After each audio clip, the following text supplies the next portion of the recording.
Yeah. 3-6, mafia. Whoa, hey, whoa, say what? 3-6, mafia. It's going down. Y'all know what time it is. We ain't playing with you. In the club, in the street.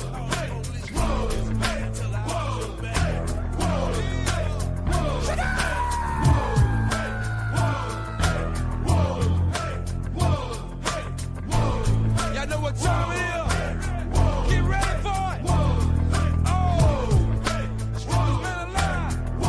Wait to be wet. Step up, bring it. Yes, sir. Somebody gon' get their ass kicked. Somebody gon' get their wings split. Somebody gon' get their ass kicked. Somebody gon' get their wings split. Beat 'em up, break his neck, break his neck. Beat 'em up, break his neck, break his neck. Beat 'em up, break his neck, break his neck. Beat 'em up, break his neck, I never be, but how could I be scared of a man? I walk through this land like a runner's man. Never can you imagine the pain that I bring. If I say it, I'ma do it in the streets of this thing. It's the K-I-N, G-N here, wildest man in the world, and I have no fear. I'm the mean and the mean, the nightmare dreams, the root of all evil. Weak fear me, yeah. Somebody gon' get their ass kicked.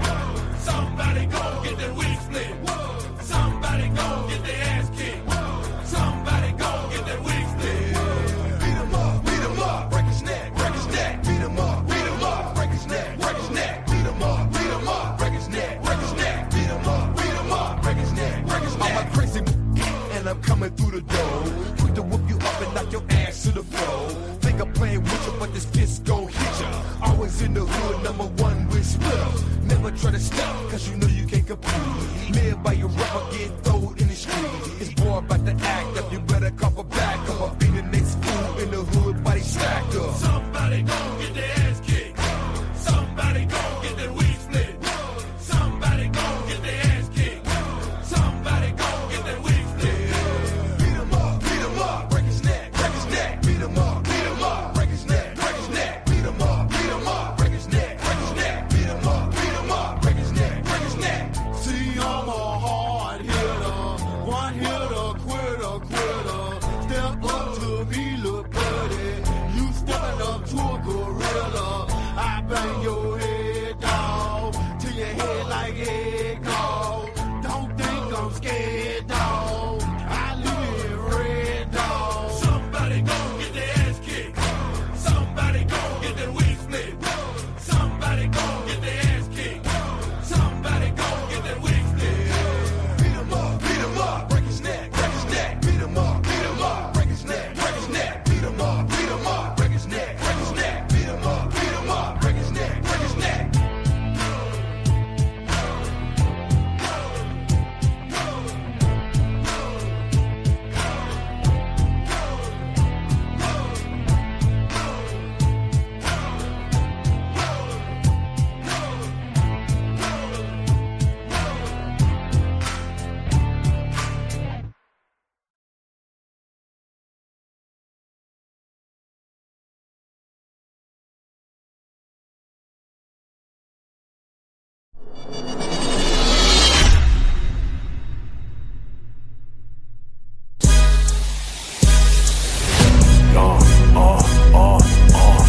Locked on sight with a target, and I got you in the crosshair like Scarlet. Move like a boss, let it rain on the poncho. Tell 'em let's ride, then we slide in the Bronco. This what we doing, yeah, you know where the mood at. Sames come marching, they ain't gotta ask who that.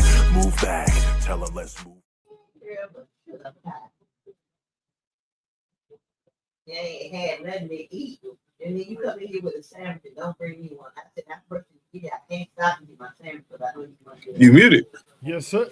Yes, sir. Shout the moms in the background as always. Shout the moms.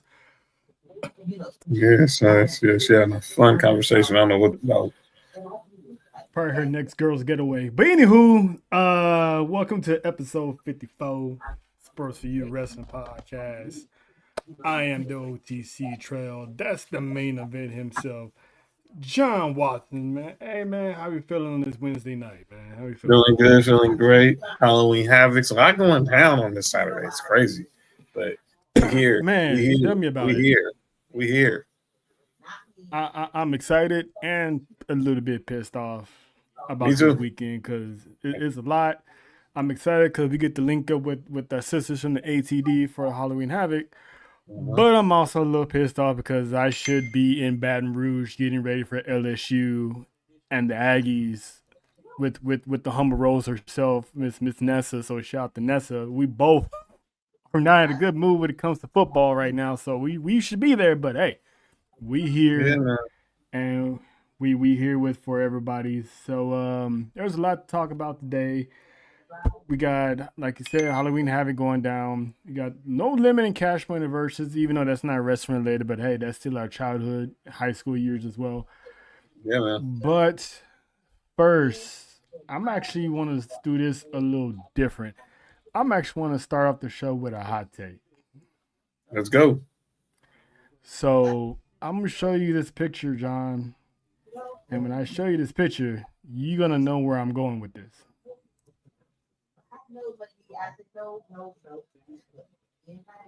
That is one Mercedes Monet.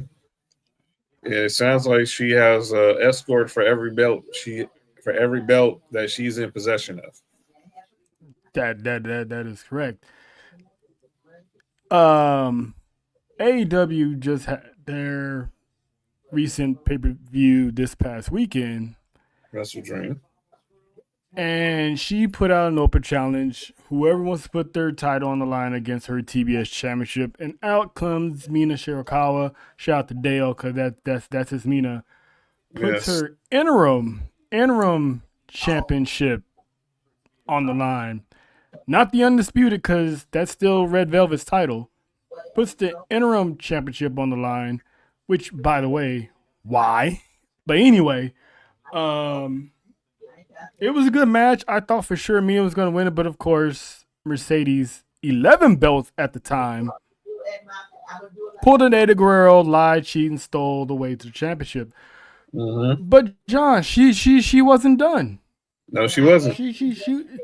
She went on to win the Winnipeg Professional Wrestling Women's Championship, adding to the collection of 12. So not only did she tie the Ultimo Dragon, she broke the Ultimo Dragon's record and then some. So Now she proclaims herself as the undisputed GOAT. Now, this is the question I'm going to ask everybody who's listening, and you, John. All feelings aside for Mercedes, given every other woman that's currently wrestling and has been wrestling, does this make Mercedes the GOAT? No. And that's why I call it a hot take. Please, sir, explain why you believe this does not make her the GOAT. There's nothing to sneeze about winning 12 championships. But there's a reason why it's only happened one time. And that was, you stated, with the Ultimo Dragon. And that was almost 30 years ago. For her to do this, to me, I'm not hating on her. Get yours, get yours, get yours, get yours. It just, to me, it looks lazy because it sounds like they're playing, these indie promotions are wanting to play the name game with AEW. They figure they put her over. That opens up a pipeline for helping some of their superstars wrestlers get on television, whether it's on Dynamite, on Collision, maybe in ROH. It just looks whack to me. And I'm not saying she's whack, but the whole concept of her holding all these belts, and then eventually she's gonna drop them. I mean, and it leads to, and that's the thing. How are they gonna book that? Yeah, and then it leads to what's gonna happen in a month when we get the Full Gear, because which I'm afraid of, by the way. Which is crazy because now we know at Full Gear she's challenging Chris Statlander for the AEW Women's Championship. Which I call months in advance that all this is leading towards her winning the AEW championship. And go ahead, John. My bad. And if she wins, look, she's gonna carry all them belts and the AEW and be a double champion in a major promotion. I can't see it. So no, she's not the GOAT to me. She's still one of the greatest, but she's not the GOAT. See what Tony Khan fails to realize that most of us wrestling fans or smart fans, that ROH Women's TV Championship, that's not the actual championship. That's the interim. So when Red Velvet comes back, she's still, so technically she's 11 and a half belts, Monet, because she's not fully an ROH champion until Red Velvet has her say so. And as far as her being the GOAT, I mean, for all the accomplishments she's done in the history, being like, the first African American to main event WrestleMania as a female and all that stuff, I don't have her as the GOAT because she's 13 belts. Because look at Charlotte. Charlotte has 14, but she did it over a 10 plus year career. Mercedes did all this in a year. I don't think that makes you a GOAT standard. I mean, when her career is all said and done, sure, we can have this conversation for what she's done overall as a competitor, but just because you won 13, 12 championships in a year doesn't really make you a GOAT, because like you said, all these other companies are putting her over just to get that rub. And to be honest, none of those championships are getting mentioned on AEW television anyway. At all. They're just they're there. They're collectibles. That's pretty much it. Nessa said it. She's Thanos. She's Thanos in these belts. Yeah, but at least Thanos had a purpose. Like, it wasn't like they just handed him the stones. The man went out there and literally took them by force and made a name for himself. He's going to go down as one of the most legendary heel characters who actually has a crash out reason, which, shout out to Society of Pop Culture on that episode. But over Charlotte has more of a claim because, like I said, she's a 14-time champion and she's done it over a 10-year, almost 15-plus-year career. And then you guys got girls like Becky Lynch, and then you got Trish Stratus, who over the years have had title reigns and all this stuff. I don't think, some people might be wrong. I'm not a Mercedes Moné hater. I love Mercedes. We all love Mercedes. Me too. But this does not make her a GOAT in my eyes, as far as just because she's won 13 championships. Because when Ultimo Dragon did it, they acknowledged the championships he's won. When Kurt Angle did it in TNA, they announced the championships that he has. When she pulls up to AEW, it only says TBS champ. So it's like, hello, where's my name recognition? You know what I'm saying? If I'm these companies. So, and then like you said, when eventually she's gonna lose all these titles. So how are you gonna do this? She's just gonna start going on a losing streak and lose them all? Are we gonna have like triple threat matches, fatal 4-way matches where she doesn't have to get pinned and someone else wins it? Or are you really gonna have Mercedes take the pin 12 times? I can see that. To me, she'd probably just relinquish him, and it would have been told to me. It'd be kind of stupid, but I think unless you having her losing like a triple threat to not make her look weak, that I don't know what they do it. I mean, you basically got to tell her losing 11 times. I mean, as soon as she gets the AEW Women's World Title, I think she'll eventually relinquish the TBS title now that she done surpassed Jade Cargill as the longest champion in AEW history. So, and it's like who is gonna beat this woman? Because eventually when Red Velvet comes back, she's gonna have to run it with Red Velvet. Is Red Velvet gonna lose to Mercedes and have Mercedes be the undisputed? Who's gonna challenge her for the TBS title and beat her? That remains to be seen. And then I'm worried about Statlander because she's earned this title run. Her title run barely starting to develop. She just went through a war with Tony Storm. Banger of a match, by the way. And for her to just get fed to Mercedes in probably the most dumbest way I can only imagine. This isn't good for this. I don't see how this helps the women's division. Is she having an open challenge? I don't know. I haven't seen AEW today. I haven't watched it. I know she had that one open challenge at Wrestle Dream. I don't know if that's gonna be an everyday thing. But yeah, that's bad because she's literally the face of two different divisions in AEW, and it's like the entire locker room was being held hostage by one woman, and it's like, what are we doing? That's like definitely one of those. This is an impromptu. Is this what we doing? Because it's getting worse each title. And ain't no telling how many more championships she's gonna win en route to Full Gear. I really don't know. She might come out here on the West Coast and win a championship or something. You never know. You never know at all. So that's horrible. Again, we love Mercedes, but she ain't the GOAT. She's definitely the GOAT.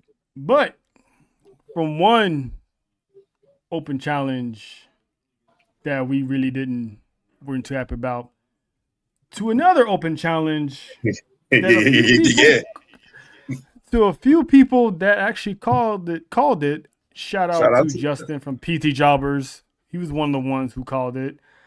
Me, you and Faith talked about it. That's faux. A few episodes before. Uh-huh. Sami Zayn came out, issued open challenge as he usually does, trying to be like John Cena. Miz comes out, says he was done with the open challenges. He wants to win. And Melo pretty much returned the favor from what Miz did to him, which led to that classic of a match between Aleister Black and Sammy. Took him out, and then the Mad Dragon appeared, jacked as ever, new neck tattoo. Yeah, that was crazy. War. This dude, him and Sammy went to war. Banger match. Sammy got a little distracted by Solo Sikoa. I thought for sure Solo Sikoa was going to fight Sammy for the U.S. title, but it looks like it's one of these feuds that don't need the title. So it's starting to look like that theory of Sami Zayn and the Wyatt Six in War Games looks more and more promising that it might happen. The simple fact that based off that distraction, Sami Zayn lost his United States Championship to the Mad Dragon. And that's crazy. That's a crazy render. That neck tattoo, the dragon tattoo on this dude's neck is insane. Yeah, man. It's insane that on his first night back, makes you wonder if he never got injured, he would have been champion already. Because he's been gone for over a year. Probably. It's we know. We know about the Mad Dragon. We know what he's capable of. From UK to NXT. We know it's just going to be a matter of when. And I'm so glad we got to see that win.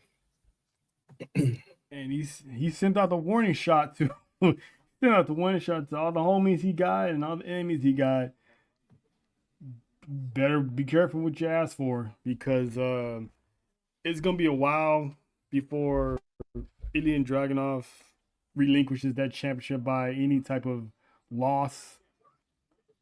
And whoever challenges him better pack a lunch, because I wonder if he's going to do the open challenges as well.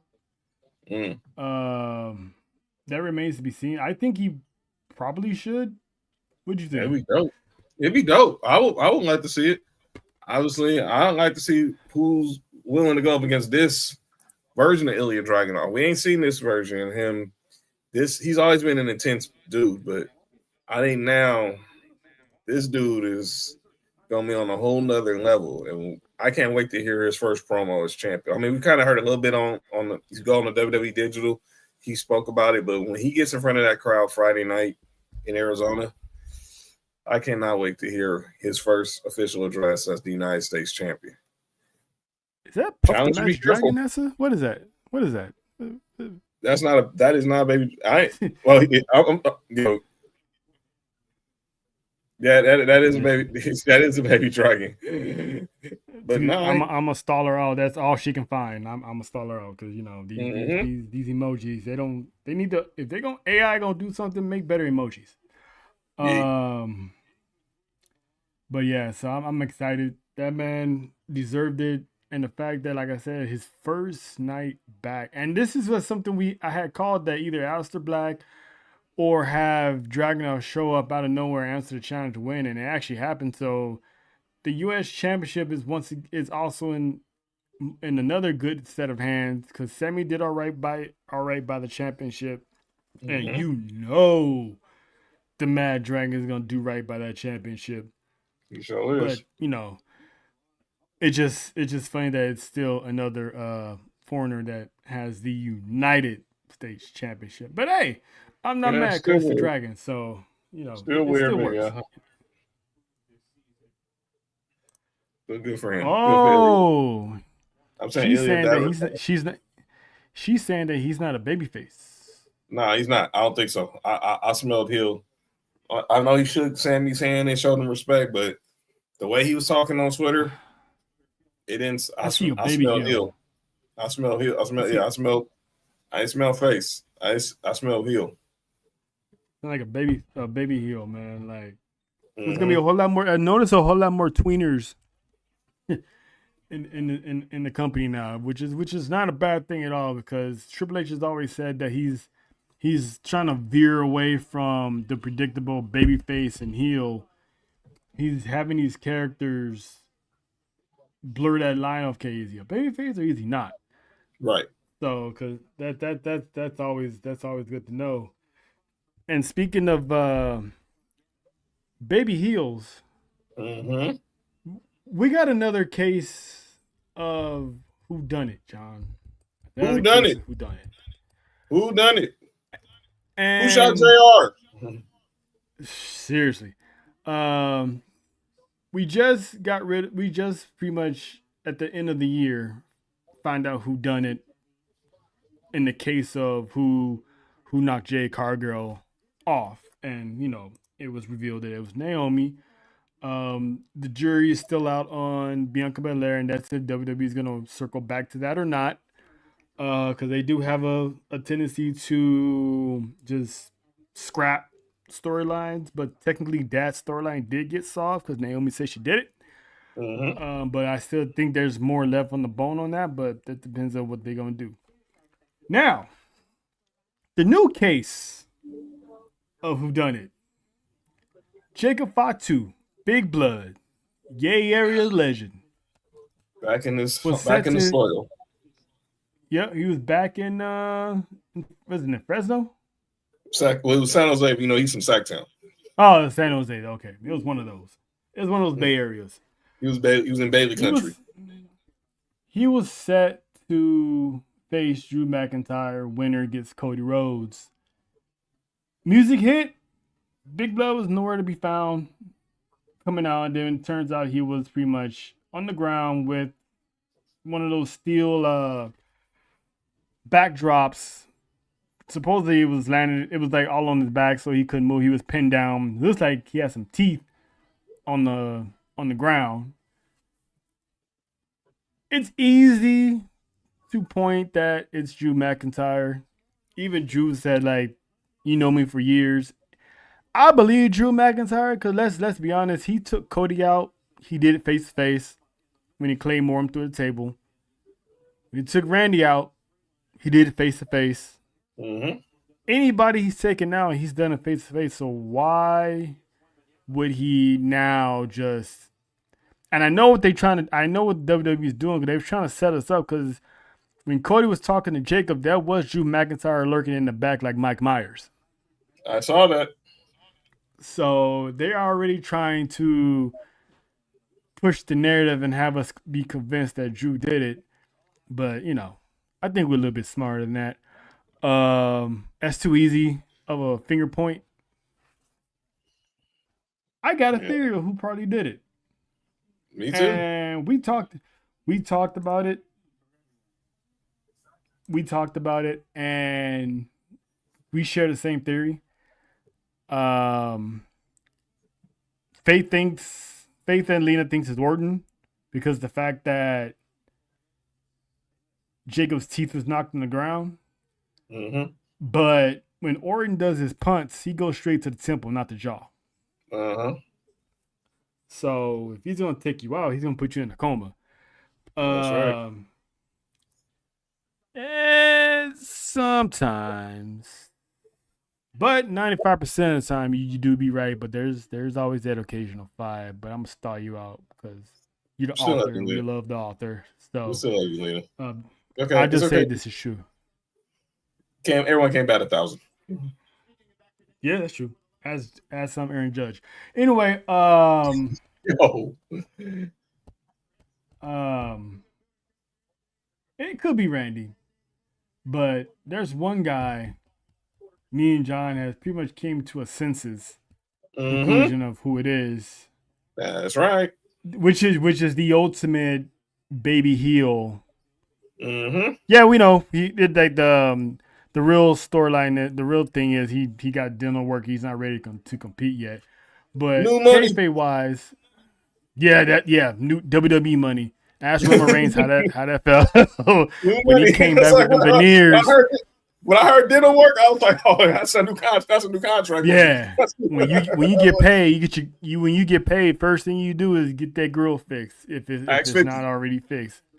Man, ask Roman, that pandemic era would have never hit if he didn't get them veneers. True that. And but we think it's one Cody Raheem Rhodes that did this to Jacob, because Jacob keeps stepping up to Cody, and the last time Cody basically told him, "Hey," he gave him this look. He's like, "I hope you're right," and walked off. Mm-hmm.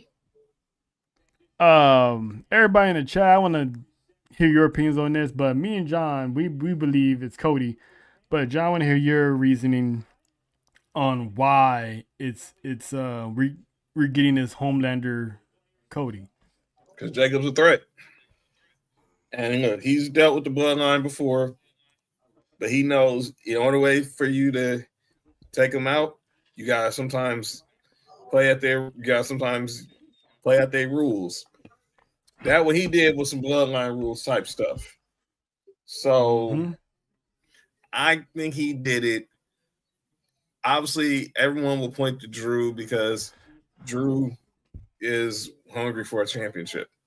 I thought Orton too, because I think that'd be one less person for Orton to take. That'd be in Orton's way of trying to get to number 15, and obviously he would have Roman back against Drew, and then boom, RKO, boom right in the middle of the ring. But I think it's Cody. And based off the news we got yesterday from Nick Aldis, I think it's slowly loading. Yep. And what John is alluding to is Nick Aldis had some breaking news during the week. He didn't wait to SmackDown to call this. He broke it during the week that Drew McIntyre and Cody Rhodes will fight for the undisputed WWE Championship at Saturday night's main event. Coincidence? I think not, because Cody has already beaten Drew McIntyre not once but twice. So in his mind, he has a better chance of beating Drew, because he knows Drew will most likely beat himself, than to beat a Samoan werewolf who's basically untouchable. Now, Lena, I know you say that he's too much of a crybaby, but those are the best ones that you will least expect. Because when they're Trust. crybabies, they're gonna have enough. They're gonna be desperate. They don't want to lose the championship to another Samoan. Thank us He's later, already Lena. with the war. He already with the war with Roman Reigns 2 years, and it took him the second time to beat that man. Thank us You later, think he Lena. wants to face Trust Jacob Fatu? I I'm don't. out now. Yeah, I'll obviously Cody is probably not strong enough to push him over a loading dock into a car because more than likely Jake will probably get up. But there's no one else that can do it because the beef between him and MFT, that's pretty much done. So why would they want to attack Jacob for? They got Sammy. Braun Strowman isn't there. Could it be Brock Lesnar? Mm-hmm. Very, very, very long shot, but they never cross paths. Nope. And Brock Lesnar usually shows up, gets in your face, and drops you if you really wanted to. That's right. So it's like, why wouldn't it be Cody? Brock don't move in silence. He is the silence. He's okay. Now you're just getting personal. That's just I get it. all right, Lena. I get it, Lena. I get it. You're in denial. It's all right. It's all right. It's okay. But I mean, you hate the man like he's already healed, but yet you don't want to accept the fact that he could turn heel. That's right. As Cardi B would say, what is the reason? But yeah, I personally think that. Oh, he did. Did you know that? Because I didn't hear it when he said it. Who did he say? I didn't hear him say it. I didn't hear him say Jacob ain't no snitch. He know he did it. He has. I ain't telling y'all. I ain't telling y'all. I didn't hear him say. Hey, Faith, if you got ears to the ground, let us know what he said because I didn't catch what he said because all I heard was he was telling people to get off of him. Yeah, because he don't want to be viewed like a punk in his home city. So therefore, I personally be shocked he admit in public who took him out. He just gonna go handle it on site. He posted it. I didn't see it. Hold on, let me. We're gonna do an impromptu investigation here. Yeah, posted it where? You gotta be specific, Faith. Was it Twitter or Instagram, or IG? TikTok? On the Book of Faces, Jacob. if they still use that.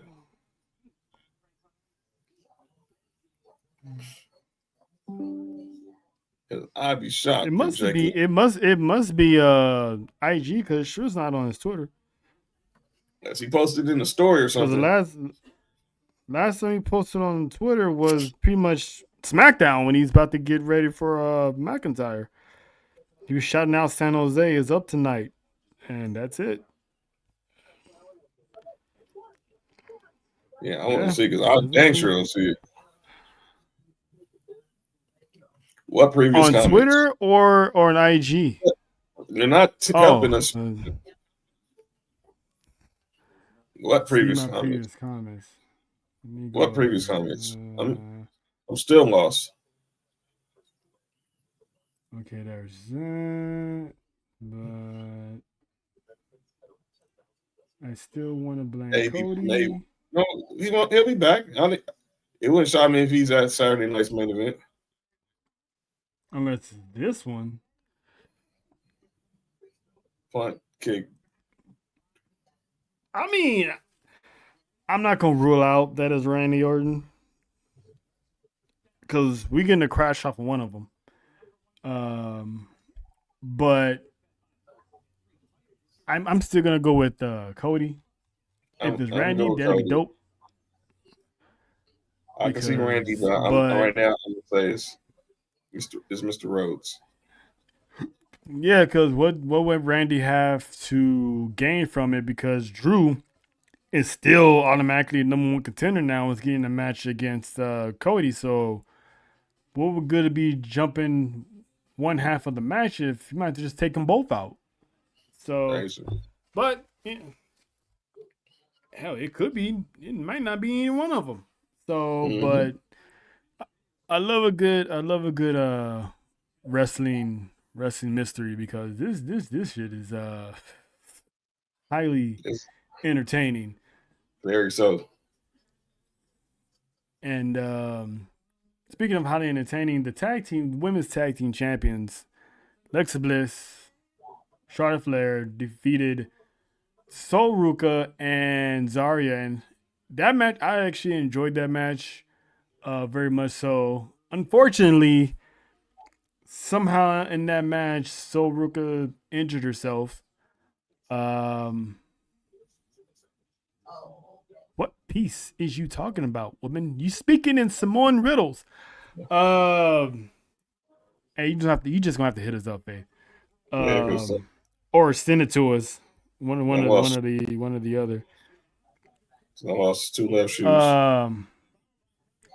But she injured herself, and now she was forced to vacate both her speed championship and her North American championship. And I didn't see NXT, but I saw where it's gonna be Zarya and Blake Monroe at Halloween Havoc for their vacant North American championship. I wanted personally Zarya to just beat the holy crap out of Sol Ruka on NXT because it would have set her up to be a beast.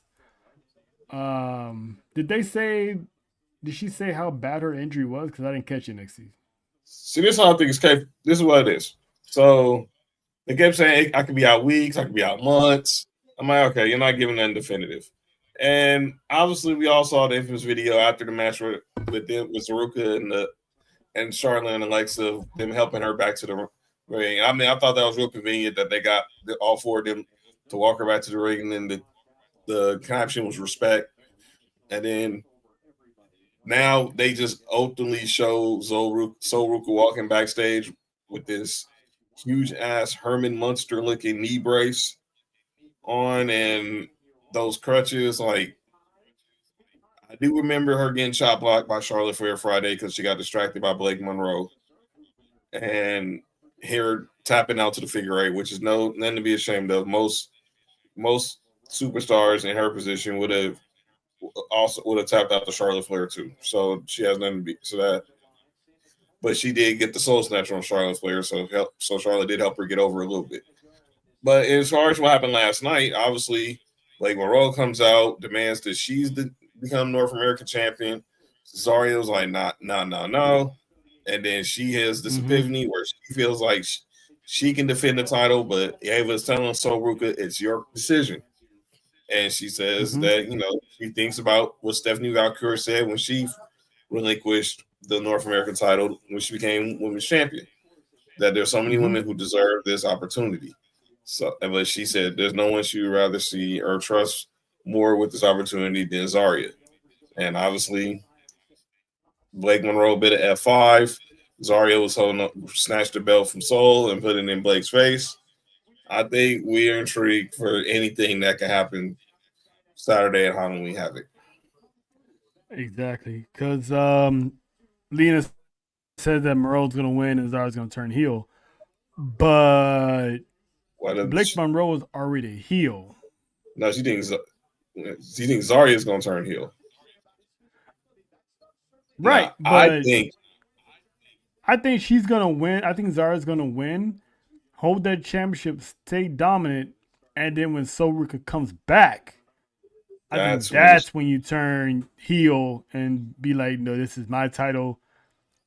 I've been winning this championship. You've been ducking me, type of thing, and beat the crap out of Sol. So I don't think it defies the purpose of Zarya turning heel now before she gets back, because it's gonna spoil this breakup that's bound to happen. That the seeds have been planted already. So I would have Zarya beat Blake Monroe. I mean, they can have Blake Monroe win. I don't know what Zarya would do after that, but I would give it to Zarya. Have her beat her. And is she still done with she's done with Jordan Grace, right? Blake Monroe? Yeah, she's done. She's done. After No Mercy, that was a wrap. All right, cool. So it can go either way. I can see it's gonna be 50-50 booking on this one, but I think Zarya should win it, be this dominant champion, and then whenever Soul Ruka comes back and be like, "Hey, friend, how about getting my rematch?" And then she beats her, like she beats her down, or have Soul Ruka turn heel when she comes back. I don't know, but I think it should be Zarya. Have Zarya be that beast of a champion because we know that woman can be a beast. Oh yeah, I just remember her see debut. Yes, actually crazy. Well, a year, because when did she make her debut? Official? She made her debut at last year's Halloween Havoc. Yep. And we all remember she and came that presentation. That presentation. And it was. Did she come out? Am I mistaken? She came out after the North American Championship after Fallon Henley won it from Kalani Jordan. Shout out to Lena. Got a quote tweet from the Juggernaut. That's what's up. A lot of good things happening to my peoples. I love it. But yeah, so and then we got another stare down with the Wyatt Six and the MFTs. Yes, sir. Still no Uncle Howdy. Though. But Yeah, that's interesting. Bo Dallas sent a warning shot though. Sure did. To the MFTs. So I'm wondering when is Uncle Howdy gonna show up, because Survivor Series is a month away. So where is Uncle Howdy, man? Because we need Uncle Howdy. I don't know. We know that the Wyatts have had their. It's okay, Faith. When you get well, you're gonna explain it to us. You already know once. Yeah. Once you get back right, you already know where. You already all know what. Hell's gonna break loose when Faith gets back right. The world will be a better place once you're 100% healthy. We know why it seems like they got their hands in a lot of different pots right now. Obviously, we've been seeing obviously with Loomis and Gacy, their tag champs. Now they're having this stare down with the MFTs. Bo Dallas / Uncle Howdy is still meddling with the Street Profits. And then let's not forget, they pulled up the AAA some weeks ago and took out Pagano and Psycho Clown. And word is they might pull up this Saturday to get another lick in on the AAA tag team champs. Punch, I mean. So that's why I had to change it to Punch. But yeah, it seems like they got, but somewhere Uncle Howdy is lurking. And maybe, like we talked about last week with Faith, is Bo Dallas working that magic, continue to meddle with the Street Profits, and find that fifth member. So I think does Uncle Howdy come back with a fifth member, or he just comes back to let Solo know you're not the one in charge, I am. He's lurking. It wouldn't shock me. I don't know if we see him next. I don't think we see him Friday. But obviously, next Friday, SmackDown's in Utah for Saturday night's main event, and it's Halloween. And we already know there's nothing like a good trick or street fight to happen. Nothing like having Halloween without a good trick or street fight. A good trick or street fight sounds like something on Fig. Well, yeah, they have plenty of those too. Shout out to Swagoo. Little Swagoo courtside at the Mavs game too. What the hell's that got to do with tricking on? You know what? Never mind. You know what? That's not my business. Whatever your thoughts on Swagoo. Swagoo. His son, number one high school player in the country, bigs up and getting coached by Jermaine O'Neal. So obviously being in Dallas, he gets some perks to be courtside. Actually sitting next to Cooper Flagg's parents. This right here makes a whole lot of sense. Uncle Howdy went to set the last sick free. Which could be, he comes back, to her theory, one of the prophets. Yeah. I think when he comes back, he has that fifth member. And they unveil him like kind of like what was it like when Bray Wyatt introduced the world to Braun Strowman, something like that. This could be Uncle Howdy's Braun Strowman like moment. See, Lena thinks it's Sammy. I think it's Sammy, but I can see Sammy. I definitely see Sammy. but Faith has definitely for weeks been saying that it's gonna be one. It's gonna be a Prophet. So where does that leave Sammy? Because I'm pretty sure he's gonna go after Solo. Does Solo miss War Games to have a match with Sammy? Maybe that SmackDown before Survivor Series, or him and Solo handle that match before, and Solo still goes into War Games. I think they might handle that next week. It wouldn't shock me if that match is on as part of Saturday night's main event or on the SmackDown next Friday night on Halloween. I could see that. I don't.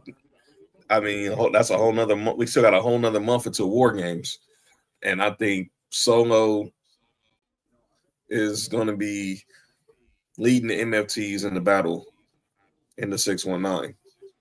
I can't see him not being in that match. Yeah, that's what I think too. I think Solo's gonna be, just because he's not wearing the paint and he's wearing the suit. I think he's gonna be in this match. I think Uncle Howdy's gonna finally show up and go face to face with him because Nikki Cross. Yeah, she about it. The MFTs jumped someone else. Where they jump? I want to who. I know. I talk about them going to AAA jumping Pagano and Psycho Clown. Oh, MFT? I ain't see him jump nobody on Friday. We had that face off. They had that crazy face off. I mean, I'm tired of the face off. I mean, that's 2 weeks in a row, and it's time to throw some hands now. I agree. Like I want to see Talatonga and Eric Rowan have a say in the matter and take each other out.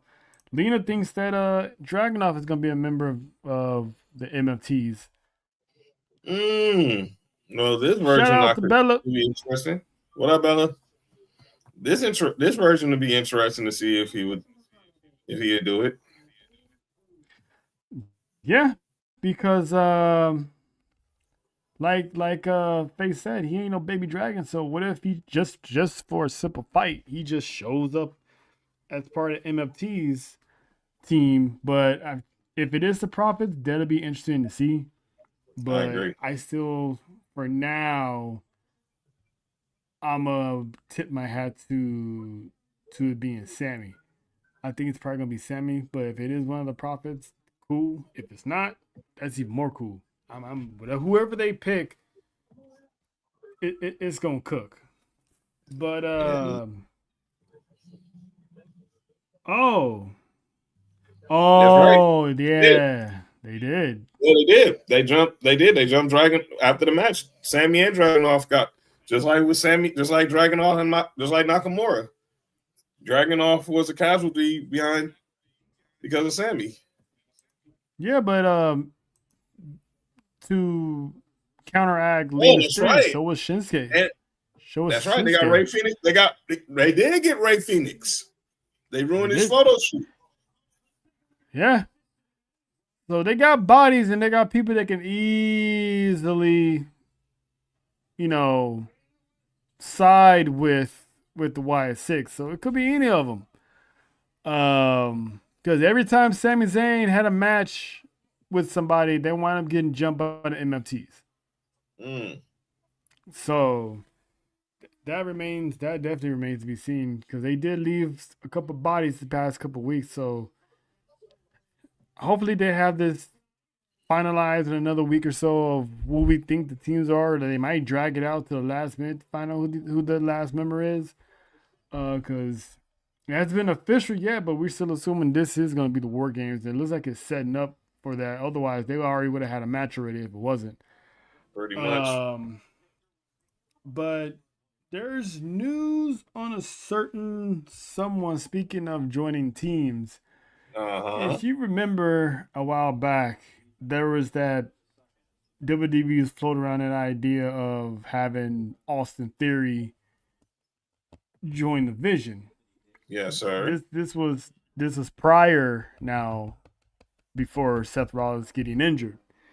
So there's a story going around that the sources within WWE saying that internally there's still people still lobbying for Theory to join the Vision even without Seth Rollins being around. So the topic has been discussed, but there's still a whole lot of support pushing for them not to scrap whatever plans they had for Theory to possibly join the Vision. So whoever's watching this, whoever got Theory's back in the back, they still want this plan to go to fruition. I agree. I think he's one call away. I don't know if it's a division. I know we talked about maybe him with the Wyatts, but he's definitely one call away from being back on television real soon. So I think we just need to stay tuned because it can happen any day now. Any day now. Yep, I agree, Faith. He does have that dark side from AEW, so he will also be a good fit. But it'd be crazy if we get that Dark Phoenix before we get Dark Penta. Yeah, that would be crazy. What up, Chris? Hey, Kristen. I'm about to. Do you guys think Aleister Black going to recreate? Yes. Absolutely. Yes. Yes. That 10 times yes. Yes. The moment she joined them, I'm like, yep. It'd be a while before Buddy Murphy comes back, if he does come back. But I do believe that they're gonna form their own little House of Black. Who's gonna be the members? Yeah, you're gonna have to tell me because it could be anybody. Me and Face still got this theory that it still could be Damian Priest. Rhea Ripley needs a new home. She's getting stagnant on Monday Night Raw with the Eels Creek drama over there. Once she gets through Asuka and all this stuff, she needs to be moved. Right. She's been on SmackDown way too long. I'm not on SmackDown, Raw way too long. I agree. She needs to change the scenery, and SmackDown would be a good place. Because imagine her and Jade whenever Jade gets back. What happened to Jade anyway? But anyway. I think we're gonna see Jade real soon. Bianca gets back once that finger injury. So yeah, exactly. When Buddy returns, have her paired up with her husband, and you throw Damian Priest. Imagine the Terror Twins teaming up with Aleister Black and Zelina. That's a super team of darkness. Seriously. And I'm digging the promo that her and Aleister had on SmackDown last week. You can tell they've been dying to. I said it. And Wembyama is a machine. But anyway, I digress. They probably have a bunch of them promos and they've had them promos loaded, just ready to let out a clip. They've been waiting forever, and that promo was dope. But back to Theory, I think he would be a perfect fit better with the Vision instead of the Y6. Because again, he could be another Paul Heyman guy. And if you're under the tutelage of Paul Heyman and you actually listen to Paul Heyman, you're gonna go places. I was on Facebook and I saw a Paul Heyman post, and it had said Brock Lesnar listened to Paul Heyman, and he went on to win the Undisputed Championship within 6 months. CM Punk was on his way possibly to being fired, listened to Paul Heyman, and wound up having, that historic title reign at that time. Yep. Roman Reigns, Big Dog, listened to Paul Heyman. And it said that the only thing that we're talking about is that we're gonna be remembering Roman Reigns as the tribal chief. and that 1,000 plus reign that he had that lasted over 4 years. That was the message he was sending to the Vision for being kicked out of the Battle Royal. Mm-hmm. And I guarantee you tell that same Vision to Austin Theory. And Ears to the as street. Seth Rollins, what happens when you don't listen to Paul Heyman? Mm-hmm. You're on the shelf. Yep. And Becky wasn't having it. So listen, we all throw jokes at Becky Lynch, but listen, the woman stood by her man though. She said she never trusted Paul Heyman.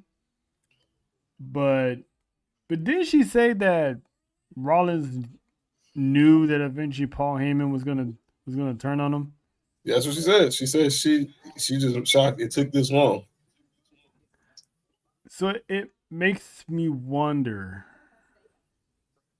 does Seth Rollins and Becky Lynch got a backup plan?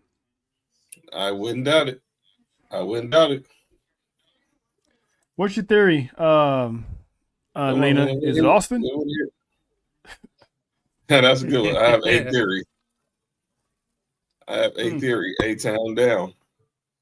I have an A-Town down theory. Hey, yo. Sorry, I always gotta throw a handcuff joke in there.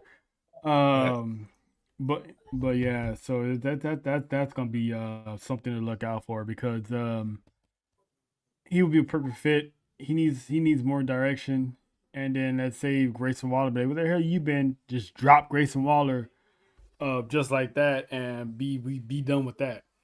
Yep. Now speaking of Monday Night Raw, there's a certain somebody who hasn't been seen yet, but we're gonna be seeing this guy real soon, and that is one Santos Escobar.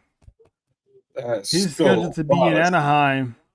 That's right. He's scheduled to be in Anaheim for Monday Night Raw on the 27th, which is this coming Monday.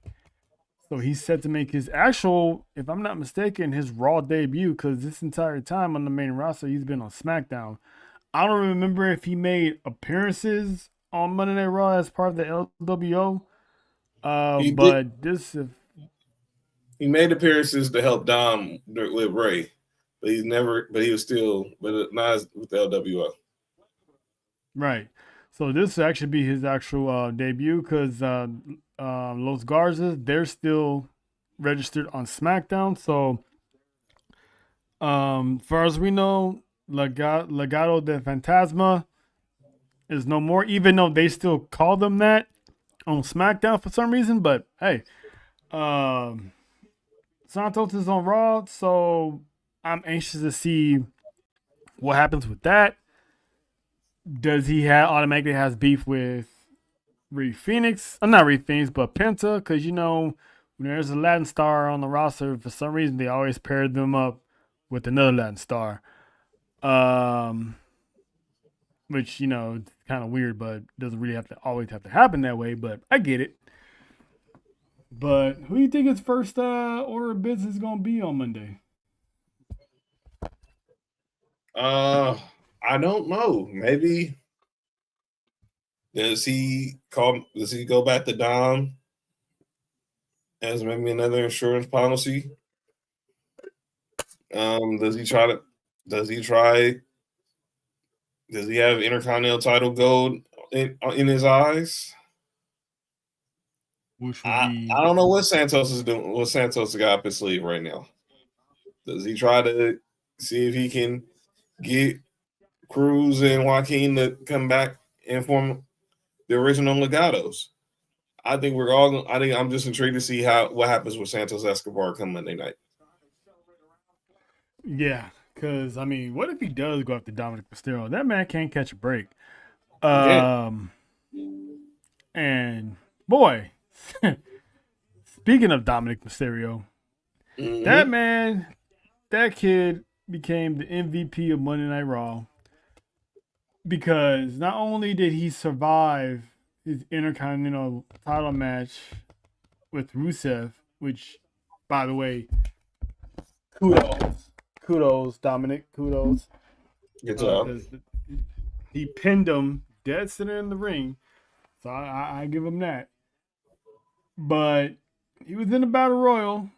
Winner gets a shot at the World Heavyweight Championship by facing CM Punk as Saturday Night's main event in the finals. Well, not the finals, but because CM Punk is the registered number one contender. He pulled a Stone Cold Steve Austin. He got thrown over the top rope by AJ Styles. No ref in sight because the ref is tending to some other business on the other side of the ring. Hops back in the ring, and before he goes after AJ Styles, he turns and flexes to the camera. Listen, that had he dying. Yeah, I was shocked. He was like, "Yeah, no flex. Is a no flex? Yeah, flex." Say, I'm flexing on him. Zone. I'm gonna find that Private Party song and I'm gonna get that video and I'm gonna put that shit together and it's gonna be like flex on him. I'm gonna find it. I gotta do is go to YouTube and then extract it and put. Anyway, shout out to CapCut. But yeah, I agree. Eddie is looking down on Dominic and just like mijito right there. Because obviously Ray didn't teach him that. That was definitely Eddie. But I'm pretty sure he watched the tape of Stone Cold Steve Austin in the Royal Rumble. Because Stone Cold did the same thing. He got eliminated by Bret Hart. No one saw it. Went in there and eliminated Bret Hart. So when he wound up in, who did he eliminate? Was it AJ Styles he eliminated? He eliminated two guys. He had knocked off Penta and Rusev off the apron. There you go. He knocked him out and he flexed on him again. Yeah. So the guy is having a great year, and I've always said it. I never hated Dominic Mysterio. When it does come to hate, it's always out of fun. I can do it at any moment in time just for fun, but it's wholeheartedly I like Dominic Mysterio. I'm happy for his success. But that guy is funny. That guy is hilarious. And he was the last two of that battle royal. Why was Dominic the last two with Jey Uso? Because Jey Uso eliminated my pick, which was LA Knight, and his own brother, his own twin, Jimmy Uso. What's going on, Juggalo? Juggalo. Getting ready But it's crazy because earlier in the night, Jimmy told Jay that, hey, it's every man for himself, and I'm gonna go through you. And Jay was like, I bet, we're gonna settle it. Jay was like, I ain't waiting to that. So he's like, no yeet, toss his brother over the top rope. I ran the tape back. He wasn't trying to save Jimmy. He was toss him and LA Knight over the top rope. That's Jimmy was heated. And I haven't seen, as much as I followed Jimmy Uso's career, I've never seen him this heated. Like, this is like Big Brother heated. So we're going to round up getting Uso versus Uso Part 2. But the question is, and this is what I was, I'm going to ask everyone in the chat, everyone watching, I'm going to ask you, John. I don't know. I know why people are mad at him. Faith. It's the same reason why he won the first time. But was this outcome the right choice? Was it the right choice? No. Is it a good choice? Hell yes. Because hell yes. This has sparked a major debate in the IWC because there's a lot of people including our guy Cash. And I feel what Cash is saying, that LA Knight has been busting his ass for 3 years. And it's like, will LA finally have his night? Because he's always getting the short end of the stick. 3 straight Money in the Banks come up short. Battle Royals eliminated. This one, he was the last one of the final 4, and he gets eliminated. So me personally, I wanted LA Knight and CM Punk because that was the hottest story.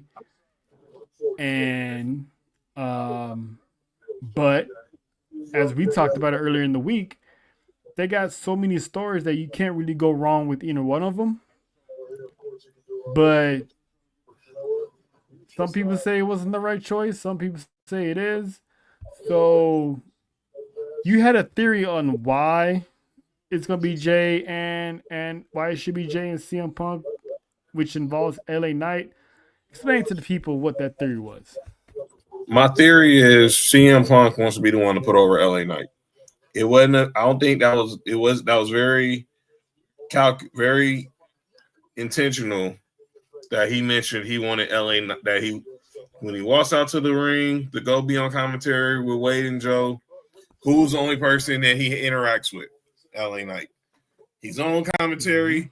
They ask him who he thinks should win. He says, "I want LA Knight to win." He wants to put LA Knight over. He cut that scathing promo on him right before weeks before the triple threat. He wants LA Knight to win. He wants to see LA Knight have his moment, and he wants to be part of it. So I do think he will have his moment. Obviously, it won't be at Saturday night's main event.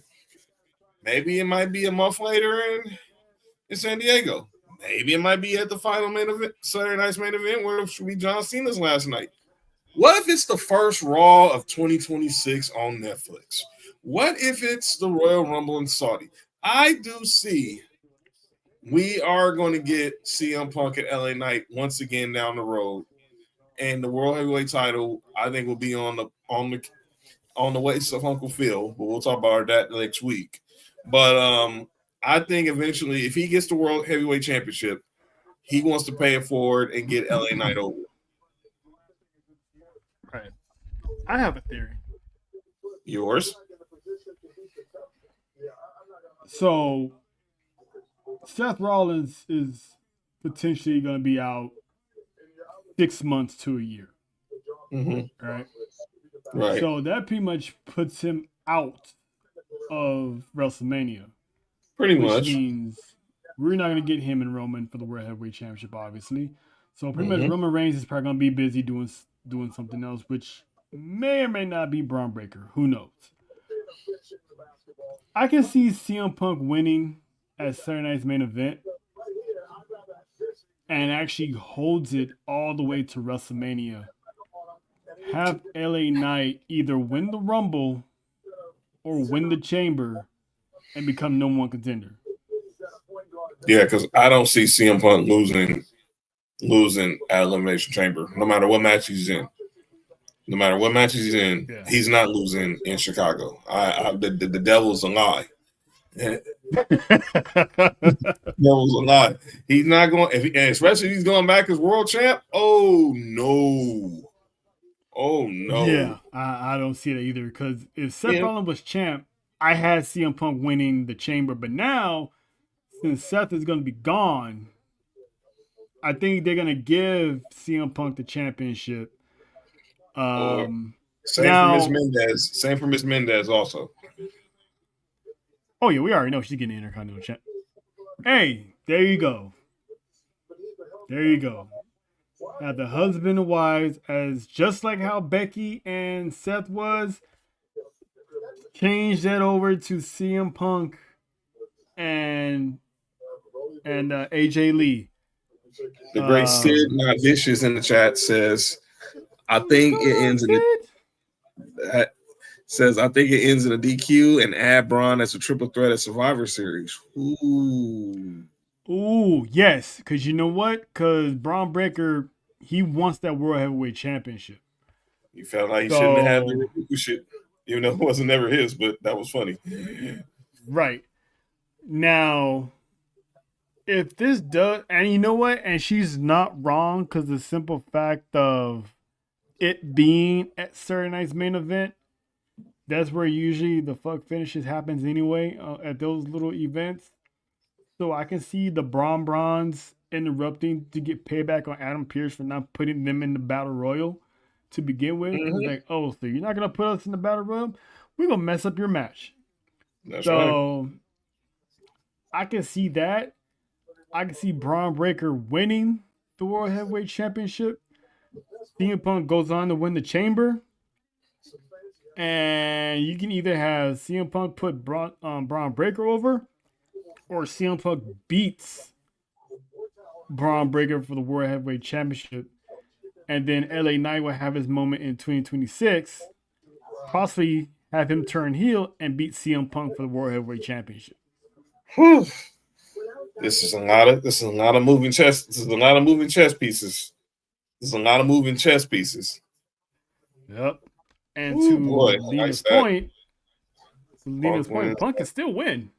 Punk wins that Saturday Night's main And Breaker event. can win it off of him. Later with Heyman's help. Bronze go for the tag team titles. It can happen. Oh boy! If let's say CM Punk does win, we don't know how long his title reign is going to be. What if he gets screwed out of it? Mm-hmm. So, and what if we do get Roman Reigns and Braun Breaker at WrestleMania? Ooh boy! And it's the World Heavyweight Championship. Spear.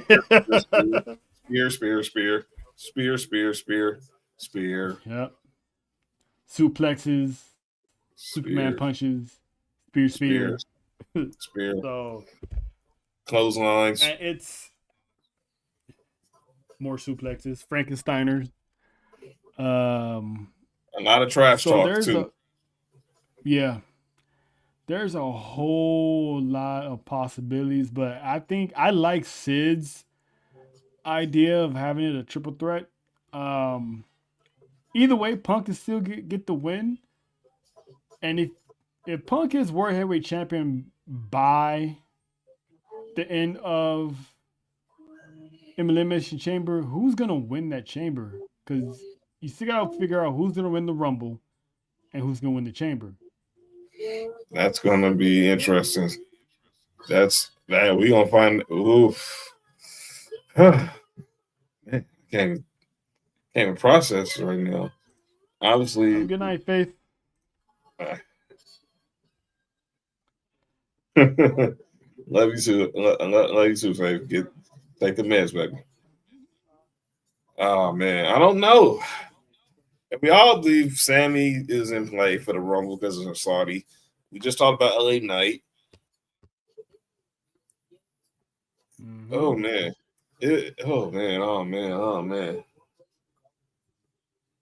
It's crazy because I think if CM Punk is World Heavyweight Champion come Elimination Chamber, I think LA Knight should win that chamber if he doesn't win the Rumble. In the Windy City. Because once Roman gets back, ain't no telling what's Roman gonna be doing, and I still think he's not done with the Vision. Oh, he's definitely not done with the Vision. And I think Braun Breaker is next, unless he gets a match with Braun Breaker at Elimination Chamber in Chicago. They can do that, and then go from there in the Royal Rumble. Sid said, "What about Sammy?" What you were saying earlier. Yeah, we all believe Sammy right now is the odds-on favorite to win the Rumble, just off the fact that it's in Saudi. And then obviously, but then if he doesn't win, I think they'll throw him in the chamber. Sammy's gonna be in the mix. Sammy, LA Knight, Braun Breaker, they're gonna be in the mix for the work. They're gonna be in that mix to see who wins the Rumble, who goes to Mania, or who's gonna be some of those chess pieces that they're going to place in the Elimination Chamber. And that's another thing, too. If let's just say Sami Zayn does win the Royal Rumble, who does he go after? I think Is Cody Rhodes gonna be champion come WrestleMania? I really don't know. I really don't know. You got Drew McIntyre. Drew McIntyre could win. Right. It sounds easy to say Sammy versus Cody, Lena, but I really don't know because Sammy might want to go back to Raw. I mean, you still got to factor in Randy Orton too. Yes. In this mix, so it's Jacob. like who does he? What championship? Shit. What if Jacob wins the Chamber? Yeah. There are a lot of usually chess pieces to this whole situation. And it's like Cody might not even make it to Vegas as WWE champion because if we all remember what happened to Rhea Ripley this year, she didn't make it to WrestleMania as Women's World Champion. She lost to Io, and Io went on a good run. The Raw after Elimination Chamber.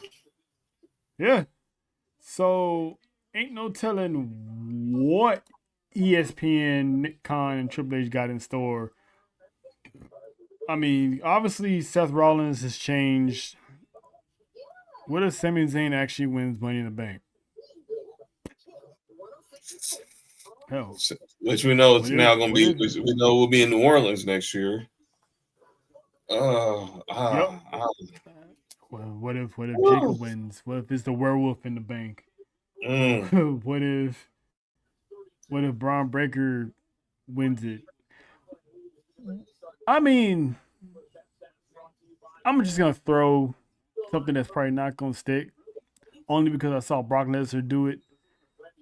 It'd be kind of fun to put Roman Reigns in the Money in the Bank. That would be insane. Like, imagine Tribal Chief in the bank. Him walking around OTC in the bank. OTC in the bank.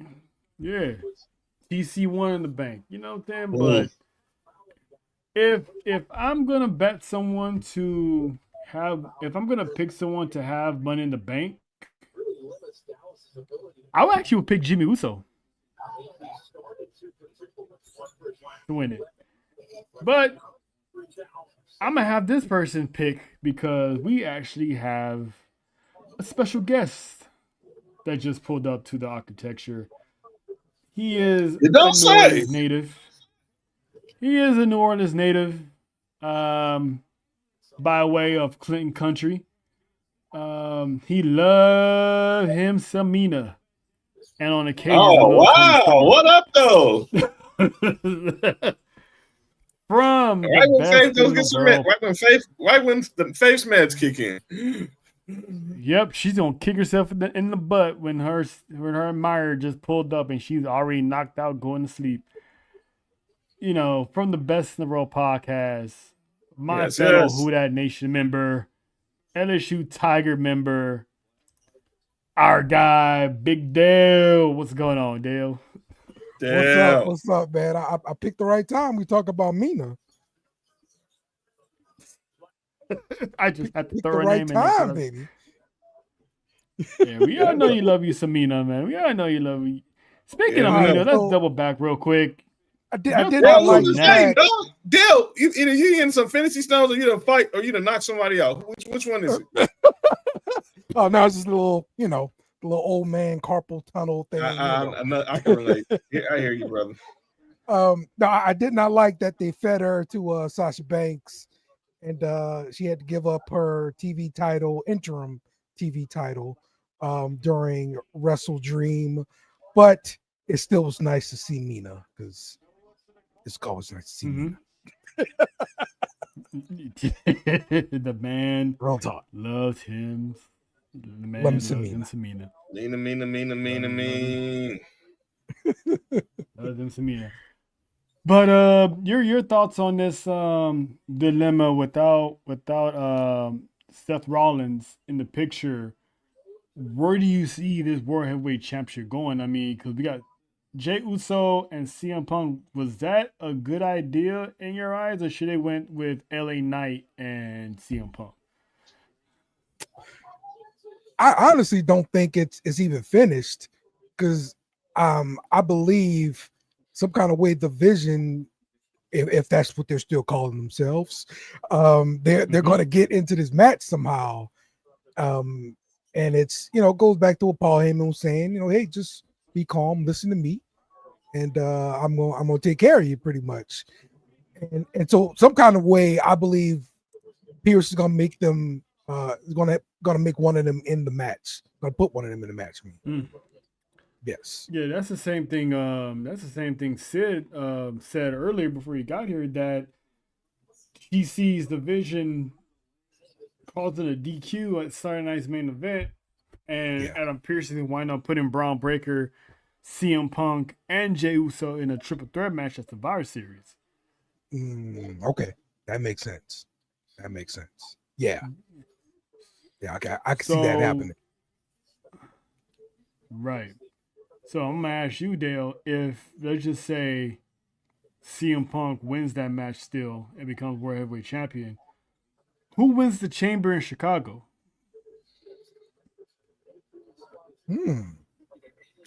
Wow. Because you would have penciled that in for sure, right? Punk being in that winner, getting that spot in his home spot. Wow. Yeah, we got to go a different way then. Because Seth is gonna be gone 6 months to a year, so if they can easily put the title on Punk to rush it up. So now, does LA Knight win the Chamber? Oh shit, Fates is back. I semi put out the bat signal. Oh, okay. You put out the yeet signal. Okay. I put out the yeet signal. I put out the yeet signal. Where'd you go? Where did you go? I wonder where you get them signals from. But anyway, but yeah, she came back. She's like, F sleep. Dale's here. I think I'm gonna stay awake. Now, mind you, Dale, she's hopped up on pain meds, so you might get lucky tonight. Oh yeah. You gonna be like Mina who? I mean, look, I heard that those kind of pills enhance the moisture of a certain area. That's what I heard.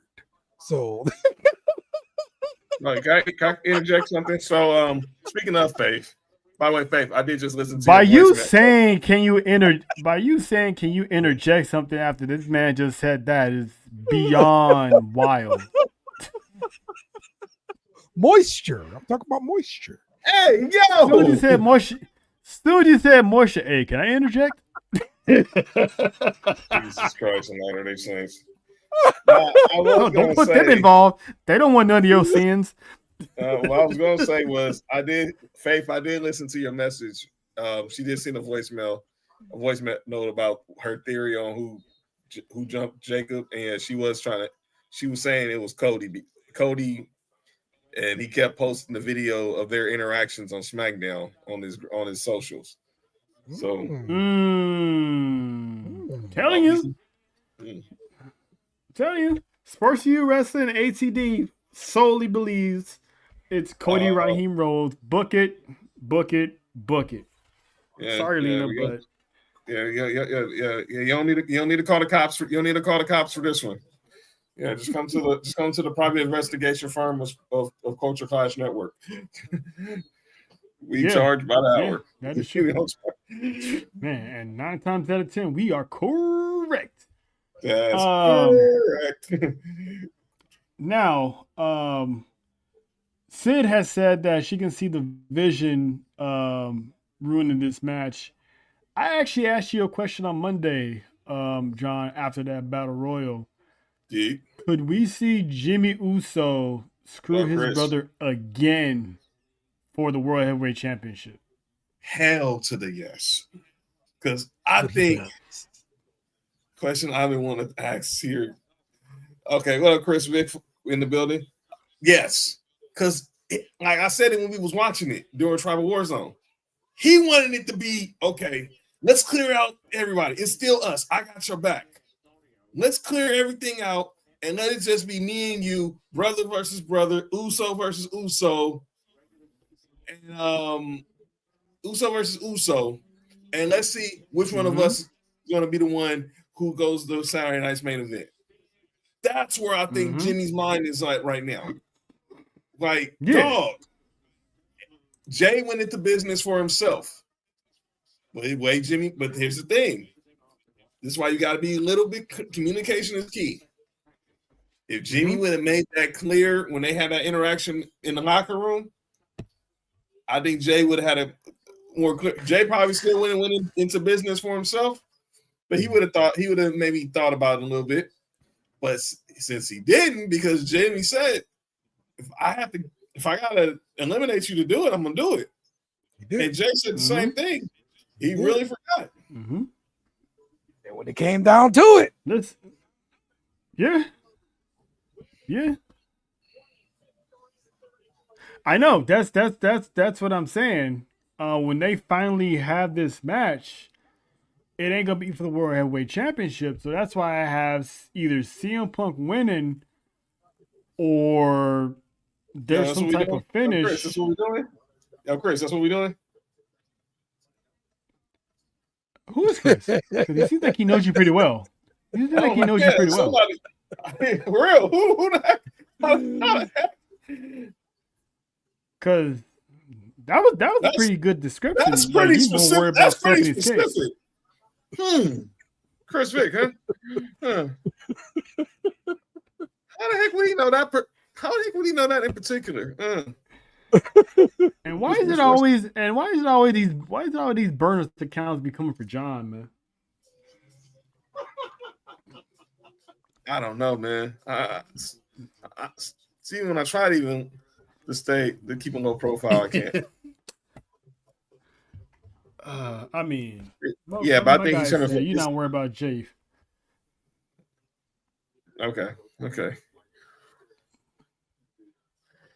Okay, but yeah, I think I can see Jimmy definitely making it life miserable for Jay next Saturday night. So we definitely getting Jimmy versus Jay. You guys think? I don't think we're getting it, but I think Jay. But it ain't gonna be for the title. Like Faith said, they ain't gonna title wise, no. But the sibling rivalry.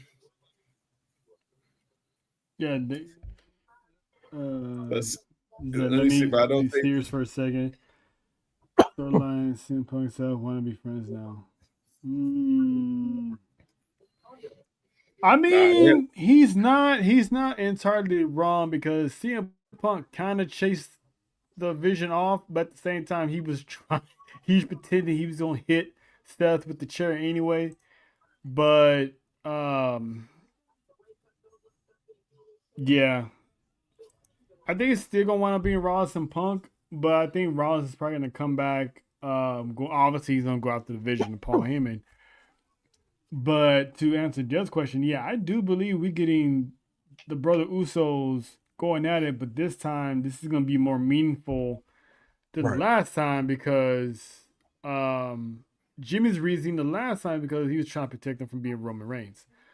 I mean, one can say this is probably like the same argument because he feels like he has become Roman Reigns, but now sounds like a similar story. Like he got double crossed. Yeah, he got double crossed this time by his brother instead of trying to protect him, he feels double crossed. So I can definitely see that. And Mrs. Dale says Punk wins at Saturday night's main event. Hey, yo! And holds the championship until the Royal Rumble or WrestleMania. Jay's time going after Warhead ends at Saturday night's main event. The boys will have to fight to get back. Yep. That's it. Win, lose, or whatever, Jey Uso is going to be done with the World Heavyweight Championship for now after Saturday night's main event. I agree with Faith 110% on that because right now Jay has too much obstacles and too much distractions for him to focus solely on that World Heavyweight Championship.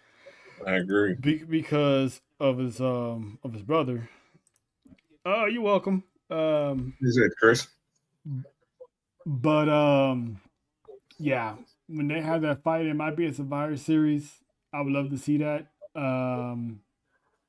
Not at the Rumble, not at Mania, but I mean they could drag it out to the Rumble. Who knows?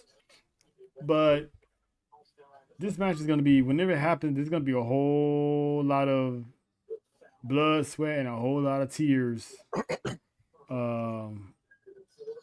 On that. So, but I always love a good bloodline storyline. That's definitely for sure. If Jimmy does, And hate on Jay and prevent him from winning the title, he definitely gets hater of the year because he took the title away from Naomi and he took the title away from Jay. Right? Play hater of the year. Well, you heard what we saw what Naomi told Jim. He don't want nobody. He don't want nobody in this family being champion if he hasn't been champion yet. That's right. But like what John said, Naomi said, there's ways of taking care of this problem, and that's why I quote tweet. I was like, "But ma'am, they're blood. You suggested Jimmy push Jay off of a loading dock into a car." Hey, you do that to your own brother? I mean, ma'am, I get it, but they're blood. Like, come on. And shout out to Twin because her baby was yeeting already at 16 weeks. So that baby definitely gonna be Jimmy. Yeah, Jay grabbed that baby like. That baby was like, what do I do here? Like, where's my mom?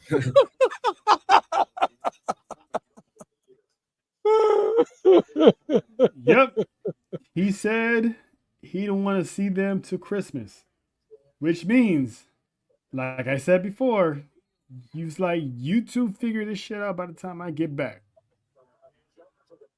And I don't want to see you. Is that going to be at deadline? No, I think what she's saying is Survivor Series is where they're going to have this match. And once it's over, they need to have this out their system so the Tribal Chief comes back and it's going to be on and popping after that. So he will. 2026, he's not done winning championships. He said it himself, he needs the power. But it might not be the championship that he's referring to as the power. Because like Fate said, Roman said at Crown Jewel, there's only one way this works, and it's Roman's way. Usos figure it out, and they're going to fight it out. And then when they've done fighting it out, that entire roster's in trouble. Because, like I've been saying, if the Usos and Roman Reigns are on the same page and they're on crash out mode, ain't nobody safe. Ain't nobody safe. Kofi, Xavier, don't think they ain't watching them tweets. Oh yeah. They handling their own business, but when it's time, they gonna see you. I mean, they throwing shots like, Jay ain't the real twin. I mean, he's not loyal and blah, blah. They really meddling. Them black maximum male models is really meddling in some business. They ain't got no business meddling in it, man. Where I'm from, you mind your business. But speaking of Samoans, our favorite Samoan, the Samoan submission machine, Samoa Joe, has said, oh, okay. Uh-oh. Oh, you got caught. Faith got caught. She's supposed to be asleep. She's supposed to be asleep, but she got caught talking to Dale again. You better go to sleep before Mom sees you talking to Dale again. So you better get gone. Yo, Chris, that's insane. In charge, she would have Roman as wow. That's insane. That's diabolical. That's diabolical. I was dang. I mean, let's not forget he wanted to be Stephanie's baby daddy. Yeah, that's what I'm saying. That's why I said it's diabolical because I can actually see Vince trying to convince the Usos, yeah, that's a good idea. I'm like, no, fam, it's not. Is it they true looked at Vince like, to Jay dating Miss Parker? Look, so don't ask JoJo. Yes, there's a lot of smoke. Especially there's photos of them, Yeah. photos in the airport, photos of poolside, but you can't see. I thought he was married already. I don't know. I'm mainly in it, and I ain't in it. I mean, we yeah, yeah, we don't know his personal life like that. But from what I had understood, him and his wife, I think like were separated or something. So okay. But don't quote me. So that part remains to be seen. So whenever that comes out, it'll come out.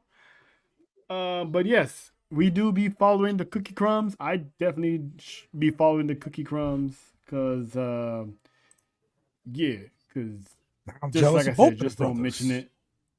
Yeah. Just don't mention around our girl JoJo because yeah, when she sees Jada Parker, it's always on site when it comes to Jey Uso. Much. So what? Shout to JoJo. Shout to oh yeah, she's a her and Jey Uso are married. It's real in the field. It's real in the field, Dale. She already said I do. Uso don't even know. Yeah. Yeah. So, shout out to JoJo, shout out to the Cove, shout out to Asha and the peoples. So you always gotta get a shout out every episode we do. But back to Samoa Joe. He said I think last week or so that towards the end of his AEW deal, more than likely he was gonna retire. So we was all speculating that maybe, end of 2025 or 2026. But we somewhat got confirmation from AEW that Samoa Joe's contract is actually up in 2027. So we got another 2 years for this. All right. Yeah. So, but he did say when this contract's up, he's more likely going to retire.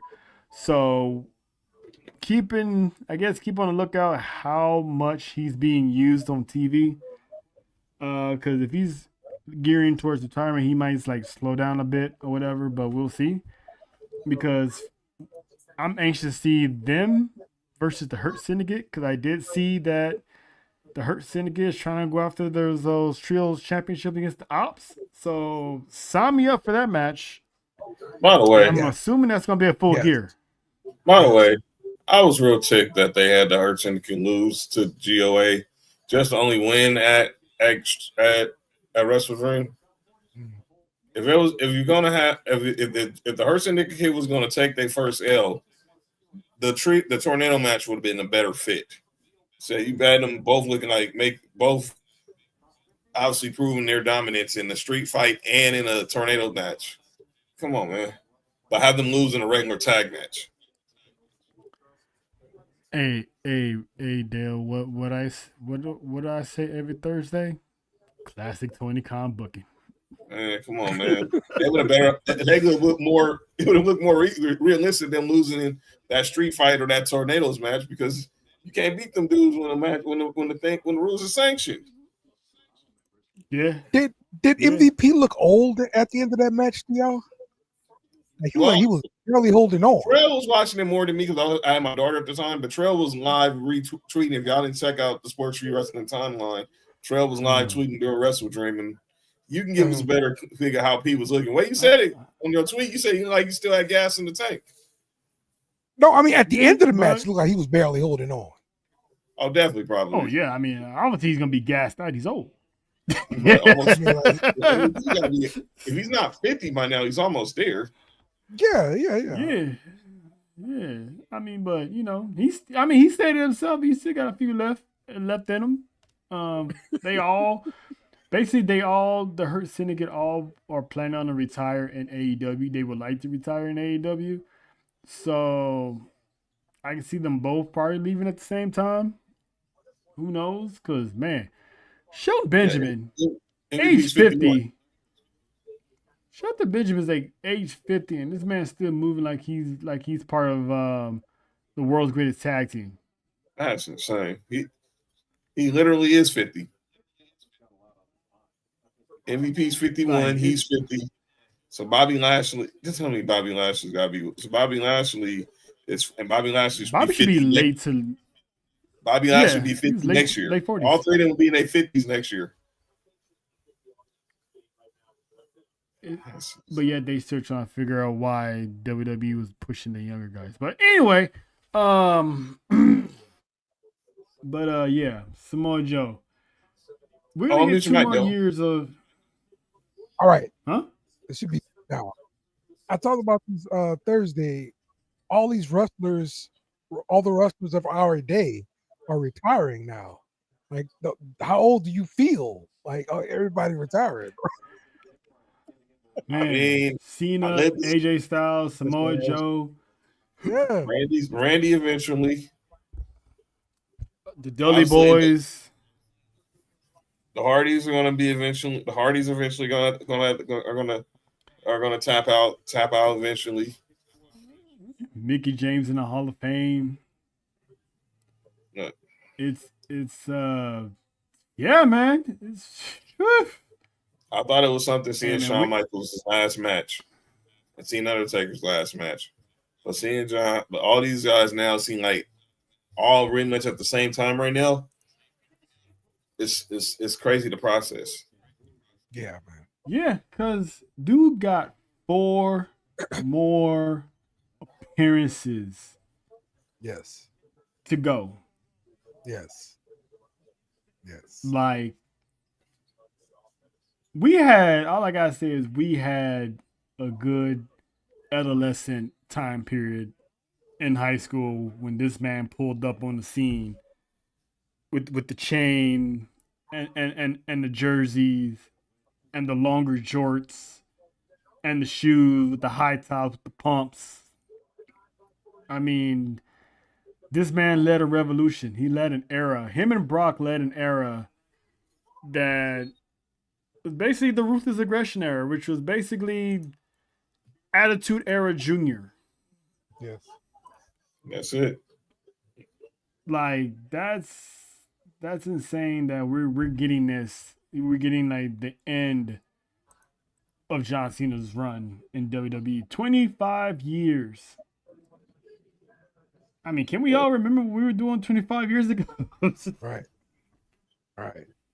It's crazy, man. Getting ready to leave high school. And honestly speaking, like, if you really look at wrestling as a whole, especially WWE, it's really like you get like a 2-year run for the most part.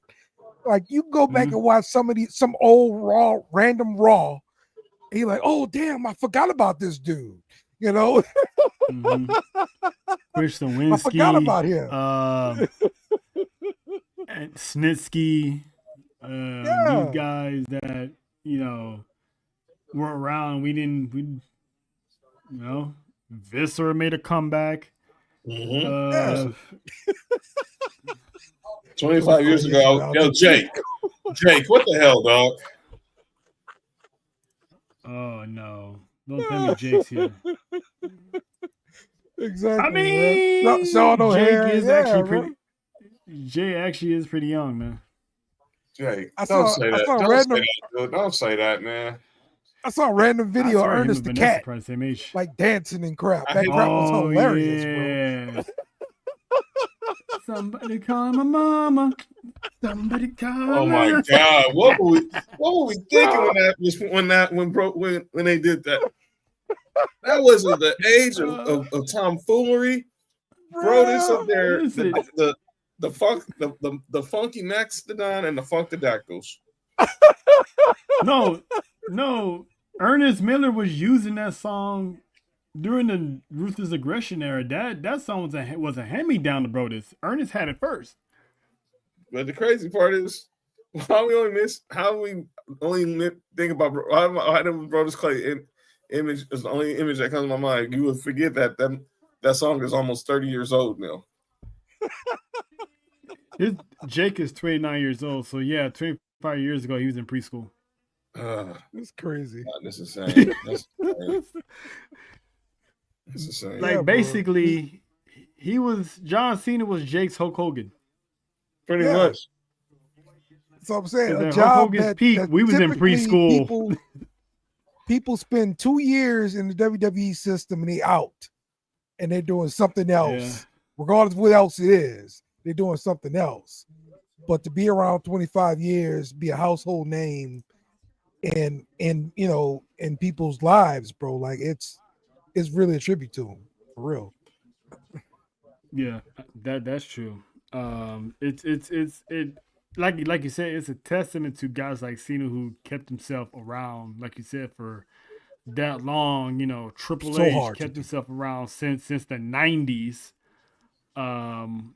Avoid getting fired, went through what he went through, still came out to be one of the biggest heels in WWE history. I mean, he outlasted Stone Cold Steve Austin, competitive wise, and then he outlasted The Undertaker competitive wise until, you know, Triple H had that heart issue that forced him to retire.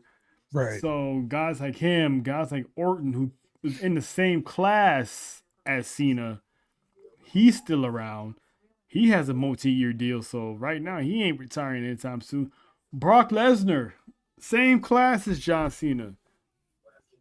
Got long ass hair. Still F5ing people. So it's like these guys, Orton and Brock Lesnar are the last guys left from our teenage years. What OVW class? OVW. Mm-hmm. Yes. The legendary class. Mm-hmm. And it's insane that we already went through our childhood with Shawn, Undertaker, you know, DX, you know, Brother Kane and them. But now we're lucky to be alive to see people from our adolescent teenage years hanging them up.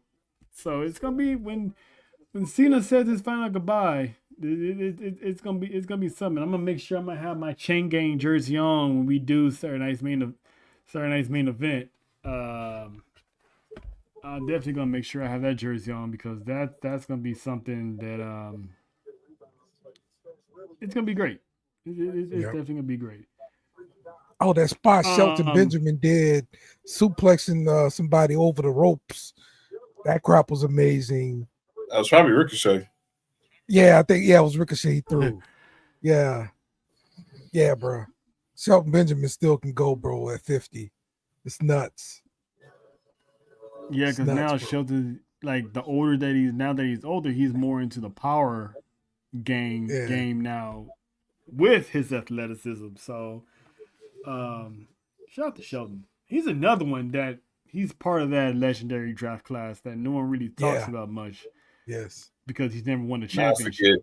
Cannot forget the gold standard. Yeah, he's the only person that became a big, you know, superstar out of that list of people he was in that draft class with. Everybody else became world champions, and then never just Shelton. But Shelton is still here. There's only 4 people left out of that era, and that's Orton, Shelton, actually Brock. So that's 3. Cena's still around, but he's on his way out. So it's gonna be three guys left. And I think Brock Lesnar's still the youngest. Tag team. Yep. They were the World Greatest Tag Team was very underrated. I can see them against American Made. So that tag team was on a banger. Yeah. A banger. But I do have a question, Dale. We was talking about this earlier. We kicked off the show with a hot take. So I'm gonna ask you. This woman here says that she is now officially. Not only is she officially 12 belts Monet, she has self-proclaimed herself as now the official GOAT of of female competitors. Do you agree with that sentiment? Is she the GOAT? I will say if we can rank our top 3 female competitors as far as what you're most interested in, I don't think she would be in my top 3 right now, honestly. No, because I got Trish, Mickey. I can add Charlotte in there. That's 3. No, I'm just talking about current competitors. Like currently, what's going on currently right now? Your top 3 things for female competitors, any brand. What's going on right now? What are you most interested in? Toni Storm, Stephanie Valkyrie, and who is that? I would say Becky Lynch. And anything NXT. Good one. Becky Lynch. That's a good one too. Becky being there definitely. She's our boy Kenzie said that this is some of the best work she's done, and that promo with Heyman was gold. But anything going with NXT to me is anything with NXT's women's division. It has my attention. Okay. I totally agree. Top 3 there. Go ahead, Dale. I totally agree with that top 3. Like it's spot on. Yeah, because I was saying earlier, just because she won 12 belts doesn't make her the GOAT, because Charlotte won 14, but she did it over a 10+ year career to get those 14. She's on ours too. She's on ours too, Jake. That promo she cut after the match. Yeah, she's. Oh yeah. She's Asuka. That's there you go. That's who I was missing. Stephanie, Toni, and Asuka. There it is. You basically, I don't know. Brain cramp. I knew it was something. It was just right there. Thank you, Dale. Yeah. Yes. Toni Storm, Stephanie Valkyrie, Asuka. That shit 3-headed monster. So, but just for that, that's why I'm saying like she can't be the GOAT, because not once during this entire run has she been in that top 3, in my opinion. No. I mean, she barely wrestles. She now has those open challenges now, and it's usually just like, not just against top competition. It's usually someone from other promotions or, someone that they don't really use, but she's not really going through the AEW roster, women's roster, and there's a whole lot of them on that roster. Yeah. So when we were concerned about the matches, it was always, oh my God, I hope they don't make Athena lose to her. Oh my God, I hope they don't make Toni Storm lose to her. Yeah, it was never, ooh, this is gonna be good. Like, damn, this is awesome. She earned that. It's like every one of them is like, please God, no.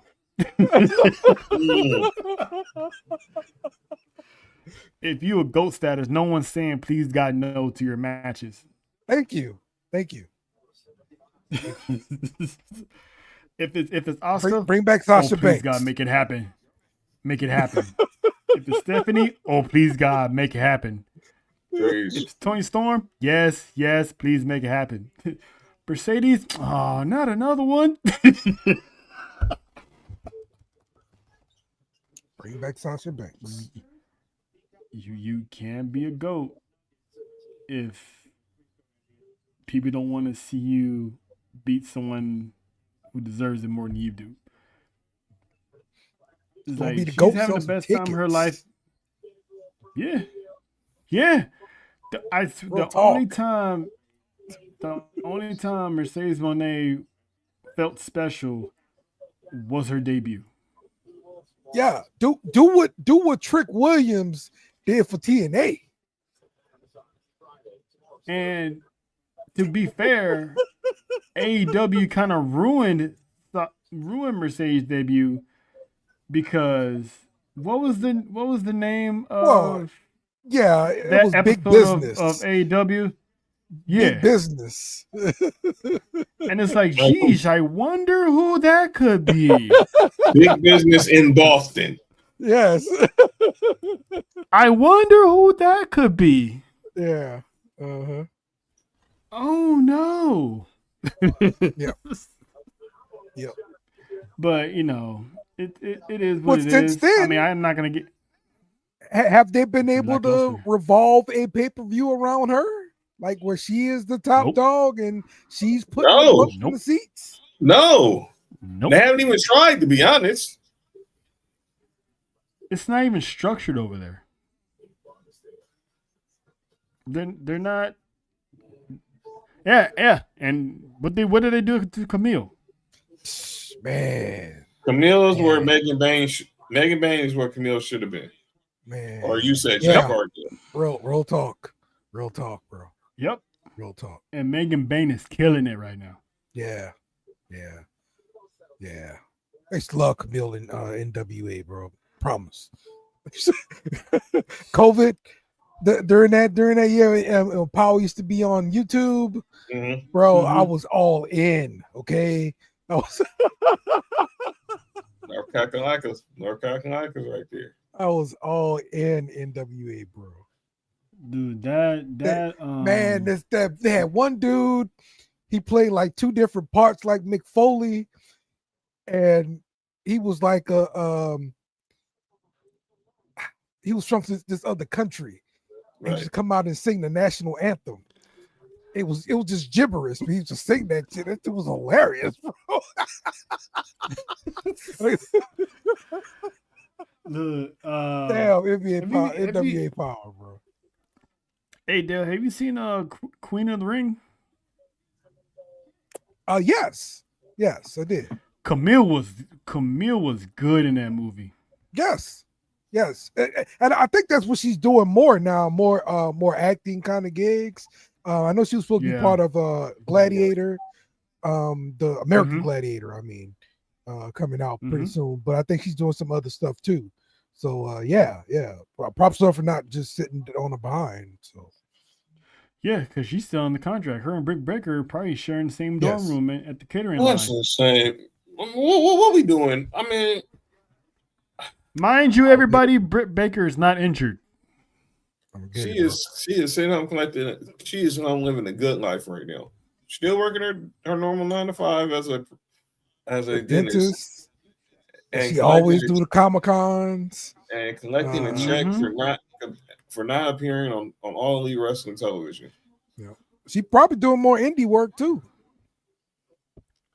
I haven't seen her do any indie work. I haven't either. She's probably like, I got this money. I'm getting this money to just sit on my ass. I'm staying home. Unless she's not allowed to do any indie work. That's I think didn't she get pulled a long time ago? Didn't she get pulled from something? She got pulled from some indie shows when them rumors were circulating about her pulling up the NXT, and obviously then we all know now that was because she's still under contract with AEW at least through next year. So speaking of perfect segue, John. Shoes is crazy. Yeah. And then the crazy part is Dale, she was AEW's first female. Yes. Doing her dirty. Yes. Doing her dirty. Your first signee.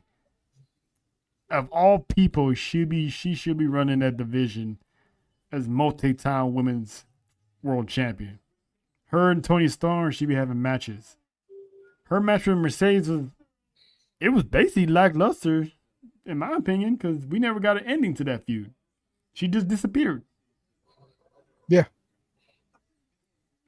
So, yeah, ain't no telling when Britt Baker's contract is up, and by that time, does WWE even care to try to holler at her? Once it is up. Yeah, she's still making appearances. She's scheduled to be at Comic-Con in London on the 24th through the 26th, and then she's going to be at the Comic-Con in Columbus, Ohio, December 5th through 7th. Exactly. So, shout out to Britt. Free big break, like John said. Speaking of Free the DMD. speaking of contracts, Contracts. someone's contract is actually up at the end of this year. Mm-hmm. And that is one Mustafa Ali's TNA contract is set to expire at the end of 2025, which will probably be by end of December. And he's keeping his options open. I mean, his options are he could re-sign to TNA for a bigger deal. I mean, there's a chance, small chance, he can go to AEW. New Japan's always an option. He can go to Mexico. Or, as Triple H always says, you can always come home. Do we see Mustafa Ali go back to WWE? And if he does go back, is it NXT or back to the main roster? I would send him to NXT. Let him fight. I'll send him back to NXT and finish where he started. Let him get that North American title. Y'all, Sean was very high on him. Unless you putting him back in, unless you bring him back to get right active back in the Intercontinental picture, let him go back down to NXT for a minute, get that North American, find that closure, winning the North American Championship, then call him up. But yeah, clearly Sean was not one of the fans of him getting released, and clearly we saw that match with him and Ethan Page was a banger. Go ahead and let him get that North American title if he's coming back. If TNA is allowing him to leave, but we'll see. Dale? Okay, he was released. Am I correct?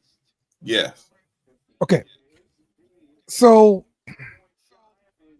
I don't know if he was even thrilled with the way they were using him before he was released. He'd been with WWE for a long time with the Cruiserweight Classic era days, right? So he spent a lot of time in developmental. I don't think he needs to go back to NXT if they indeed sign him back. But I just don't see what they would do with him, even if they sign him.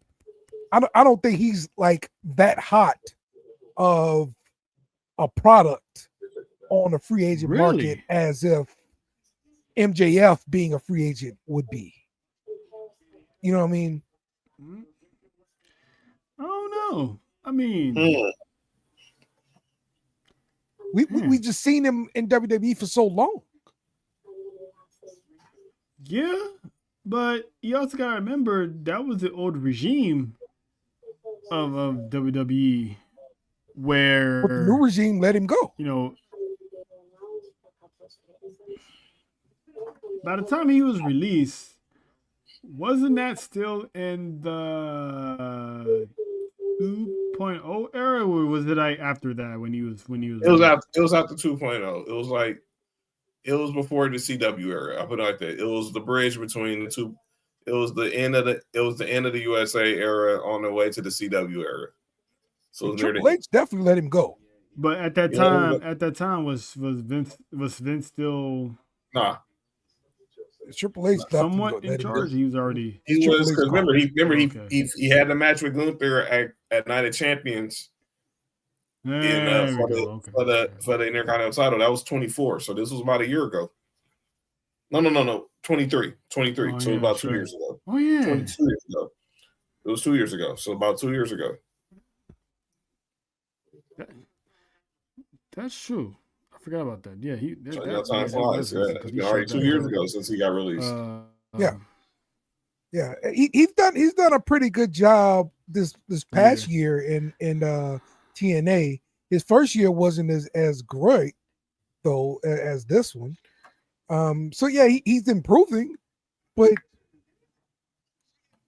I still don't see what they would do with him on the main roster to make them to re-sign him. You see what I'm saying? You got what I just sent you, huh? Yeah. You just look at what I just sent you, huh? Please tell me that's what this will be doing. Please tell me that's what we'll be doing photo. I sent that to you too. I sent it to Dale too. Wow. All right. Well, I don't have time to add it because I think that the media part is full, but we gonna get to that I got you. because one of those makes no sense to me. Mhm. But yeah, it makes no sense to me because since the matches they already had already. Um. Ooh, I know Dale's gonna like that one. But What? anyway, Dale's like, hold up, whoa, wait, what are we talking about? that's we that's Dale's pick to the finals.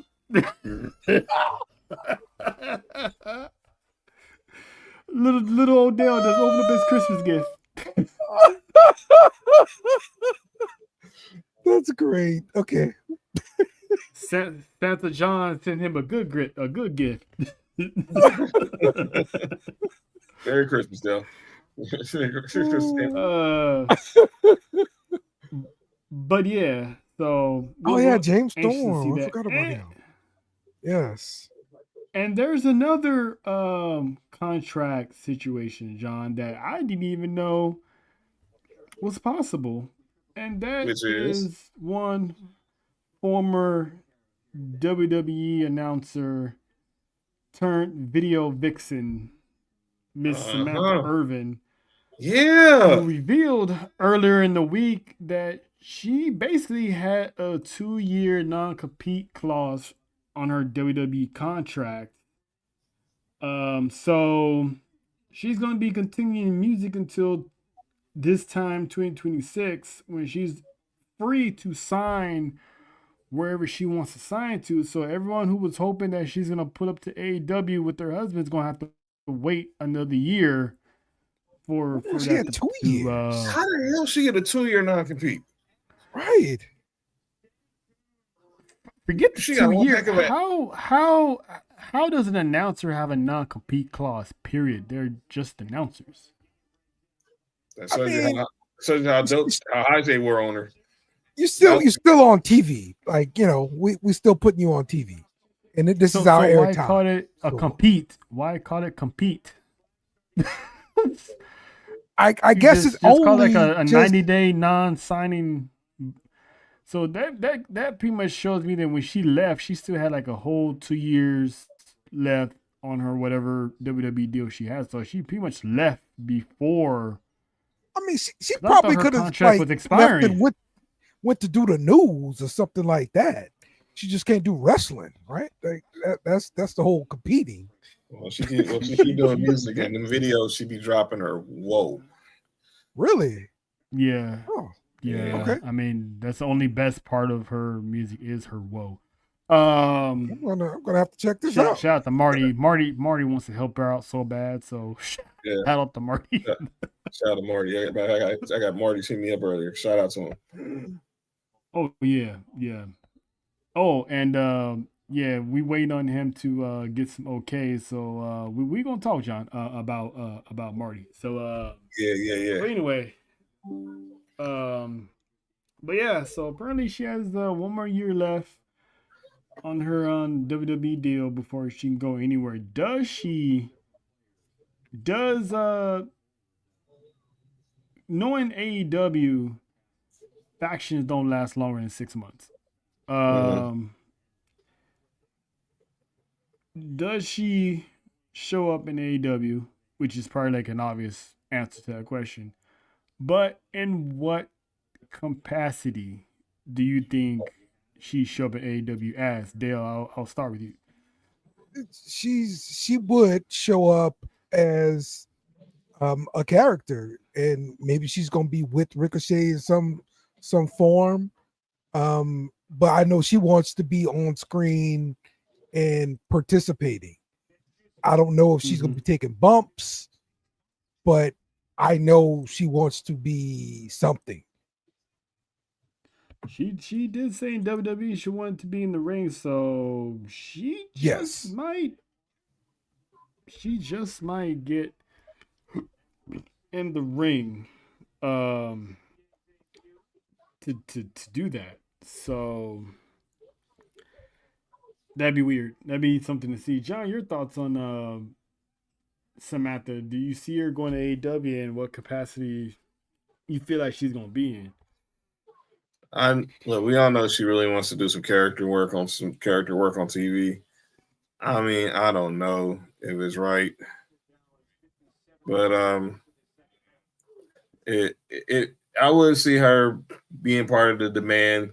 Tony kind of giving her that shot to see if she actually can cut a promo. Can she be an actual on-screen personality? So if Tony Khan, if Ricochet put in the word, I think she can get on TV. The question is, how good is she? It's going to be the real question. Yes. I had something else cooked up. I don't see it. I thought I had it, but I guess I don't. Yeah. That just remains to be seen. But WWE released their holiday tour schedule. I was hoping this year they have one in LA, but this year they do not. It's always East Coast, bro. Yeah. There was one time it was in LA. They was here at the forum. They was at the forum. Me and Terrell was at we was at Dave and Buster's watching That's what it was. World's End. It was at the forum. It was at the forum, and that was the day. That was the first World's End pay-per-view on AEW. It was at Dave and Buster's watching it, and that was the night when Adam Cole revealed himself as those masked him and Wardlow, and obviously Kyle O'Reilly and them revealed themselves as the ones who were those masked figures and attacked MJF. Okay. I'm actually surprised they're not going to MSG. I know they don't want to do like a televised event. They're probably gonna do a house show there. I think they are having a televised event at Madison Square Garden. Well, that's Cena's last appearance.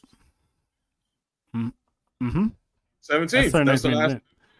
The 17th. Well, the 17th is going to the Raw on Netflix. The 17th. That's going to be the last time they go this year to the Garden. This is just pretty much This is like just a live tour. Yeah. This is it. That's because they go to the first SmackDown of the year. They're in Brooklyn.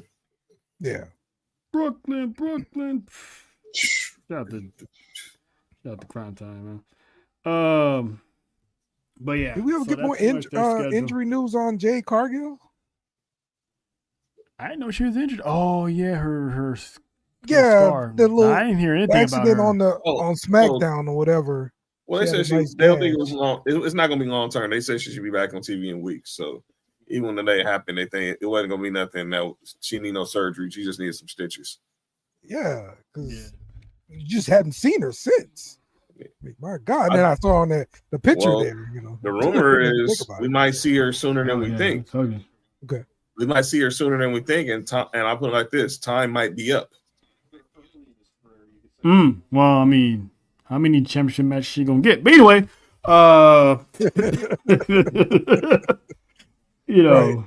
it is what it is. I mean, it makes it seem like it's her birthday or something. Speaking of birthdays, today is also the birthday of a WWE legend. He's somewhat part of the CCN. He's definitely a Hall of Famer. He is former member of the Aces and Eights. Former member of a certain nation. Former European champion. He was the real deal back in the Attitude Era. Today, D'Lo Brown's birthday. I think you better recognize. Shout out to the original Head Tilt himself. I mean, I always thought that I tried to do that. Yes. Because I tried doing that stuff and I thought I was going to break my neck. You study his brain for CTE because all that damn head shaking, that bread moved. I guarantee. Just like the crack his brain, he's a Bears fan. All right, man. Sorry. Happy birthday, man. All right. I get it. It's All hometown. right. He's from Chicago, so I understand. All right, man. That was uncalled for hate for Legend, man. I can't talk about the Bears. They have a better record than the Saints. Oh, so sorry. My bad, fellas. My bad. I forgot. But also something special was announced today, and that is the Worm is coming out of retirement and will be heading straight to his wedding night because Scotty Too Hotty was announced that he's officially engaged. So shout out to Scotty, man. I mean, the man is too cool, no pun intended. You're never too old to find that person. That just goes to show you're never too old to find that person that's meant for you. Absolutely. So, shout out to Sky Too Hotty. But yeah, let's see here. Is there anything else? I want to give a special shout out to Jessica Carr. Oh wow. I wasn't. I mean, I don't dislike Jessica Carr because it's a referee. I respect her as a referee, but she clapped back at a certain Irish woman named Becky, who pretty much blamed her for her crashing out because she let Maxine use a closed fist, which gave her that bump on her lip. And then Jessica Carr actually clapped back and said, I can't say a lot or stir up any issues, but it's wild that someone keeps talking about me when all they've been doing is tapping out, getting counted out, and taking the easy way out by getting disqualified. But I'm the problem. Becky Lynch getting ethered by a referee was not on my bingo cards today. I love it. Oh, I love it too. It just wasn't on my bingo cards. Shout out to Jessica. Yeah. Shout out to Jessica. That woman is going places. She's the head ref. She's always in the big time matches. She looked good doing it, and she's standing up for herself. She's still doing work in Evolve, like where she. I haven't seen her lately. But she was a masked person. Right. I haven't seen her lately. Though. Yes. Speaking of Evolve, and Kelly Armstrong, that was a banger. That is crazy. But yeah, that's pretty much all we had here. Let's see if I got anything else. Nope, that's it. So we're gonna actually get to the closing segments. And this is what we see something that makes no sense, that people should know better, they want to call out. This is what we like to call, is this what we doing? Is this what we really doing around here? Every person that comes on here, it works every time. Go ahead and put up that picture that John sent then. Nick Freeze, I hate you. Nick Freeze, I hate you. Dale, you're our guest of honor of the day. So, is there anyone you want to ask? Is this what we doing? Yeah, it's that picture John sent. We really doing this on this championship tournament. That's what we doing. Tony God. So for those who don't know what Dale's, there it is. There it is. The official bracket for the AEW Women's World Championship Tag Team Tournament has been released. And here are the matches. We got my girl, Queen Aminata, teaming up with my other favorite girl, Miss Jamie Hayter. And they taking on the Sisters of Sin, Sky Blue and Julia Hart. On the other side of the bracket, we got their AEW Women's World Champ. We got Alex Windsor teaming up with Rio to take on Dale's Team Dale. Team Dale. Oh. Team Dale, aka Timeless Tony Storm and Mina Sharp. Everybody came to see. And then we go down to other part of that side of that bracket where we have My favorite, my the sleeper. Trails girl, Megan Bain, and Penelope Ford, of course, and they take on Ty J. Shout out to my girls right there, Ty and Mello and Anna J. But this is the one I think Now get back to the one that makes no damn sense. This is what I think has Trail asking. This is what we doing. So I'm loving the TV chemistry with Willow Nightingale and Harley Cameron. Harley Cameron can't do no wrong in my eyes right now. Yes. She's and she is teaming up. Yes. To take on the Ring of Honor Women's World Champion Athena and the TBS and 12 belt champion Mercedes Monet. Trell, I give you the floor, dog. I'm gonna leave it to you. I give you the floor. Give me the floor. Give me the floor. So what we doing? So you telling me the only time we get Athena on TV is Mercedes Monet is involved? Every time, bro. So you telling me that this woman's not good enough to win the AEW World Championship and TBS Championship, so you don't put her in a tag team match against a woman who she was literally just feuding with a few months ago? Yes. And just bring her up out of nowhere just because she's a Ring of Honor champion? This what we What's the doing. purpose of having the belt for 1,000 days? Being the favorite champion. This what we doing. And I ask again, why are these champions in these tournaments?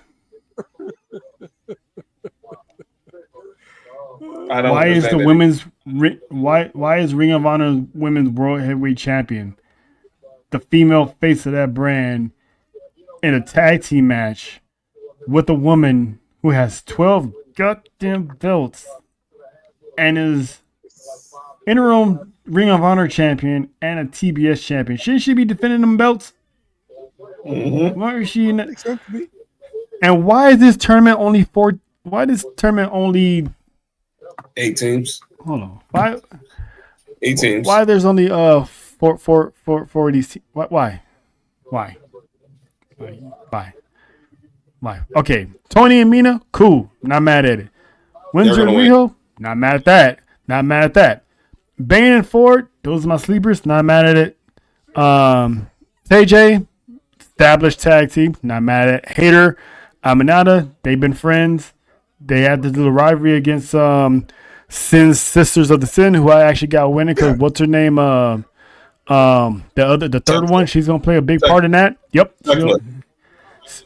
Something about them Australian women. But anyway, Willow and Harley, yes. Why Mercedes and Athena? Dale, is Tony Khan setting Mercedes up to win the tag team titles and the AEW Women's Championship? Trying to give her another title, bro. Let me go first. Pick me. Let me go first. 15 belts, Monet. She's going to have a monopoly on the entire women's division.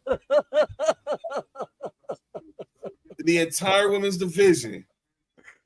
And you know she wants the tag titles because how did she leave? What was the reason she left WWE? She should have did that a long time ago. Well, they were going to put them in a match together against each other. So let me get this straight. Let me get this straight. So she walks out as tag team champions with one black woman, and then now they're gonna put her with another black woman and win the tag team titles. Mm-hmm. He really think we out here stupid. Correct. He really think we out here stupid. Correct. That makes no. This woman's gonna be 15 belts Monet and has her hands on every single women's championship in AEW. The crazy part is she gotta go through 2 black women to get to the finals. Because I want to see Hater and Aminata win, but I mean, if Hater and Aminata win, I agree with you. I think the Sisters of Sin probably gonna take that W. I better see Athena walk out on Mercedes Monet. I'm not bored with AEW, Chris, but some of the booking is sus. Let's play it out though. Sus. They win the championships. Okay, the first ever AEW Women's Champion, Tag Team Champions, right? And this goes on forever long, and there has to be a split between the two. Is this helping Athena? If she goes and turns her back on Mercedes, yes. If they have her pretty much go full crash out heel and hit Athena in the back of the head with the women's tag team titles and said, "Take that," and I'm going and she's out. Boom. Yes. And if it involves her finally getting on AEW television and getting a women's world title shot, which she's overly deserving, because there's only so much she's going to do with that women's title in Ring of Honor. It's time. It's time. Let's not water down the rain. It's time. Otherwise, what are we doing? What are we doing? If let's just say Dale's theory holds up, right? Mm-hmm. If this is just for Athena to dethrone Mercedes as Women's World Heavyweight Champion, why not have Athena beat Toni Storm to begin with? Good point. Good point. Why drag this out and have this woman basically making it seem like she's only there because of Mercedes? So if Mercedes ever turns her back on Athena in a promo, she can easily say, "You're here because of me," and it legit is true, which will devalue everything Athena has worked up. Why is Athena allowing this? But is my question. If this plays out, Athena stays on AEW television at this point. I mean, don't you agree? Like, she's got to be made. For how many weeks? For how many weeks? What if they don't win that tournament? She's going to go back to Ring of Honor, back to the pit? No. They win. Okay, they got the titles.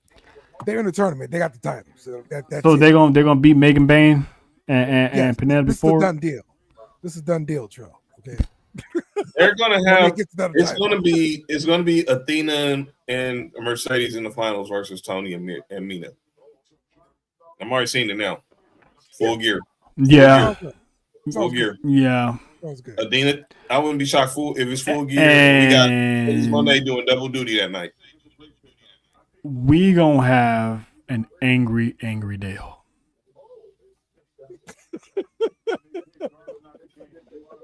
Because if Mercedes Monet is somewhere in the finals and Mina and Tony's on the other side, yeah, Mina and Tony are not winning.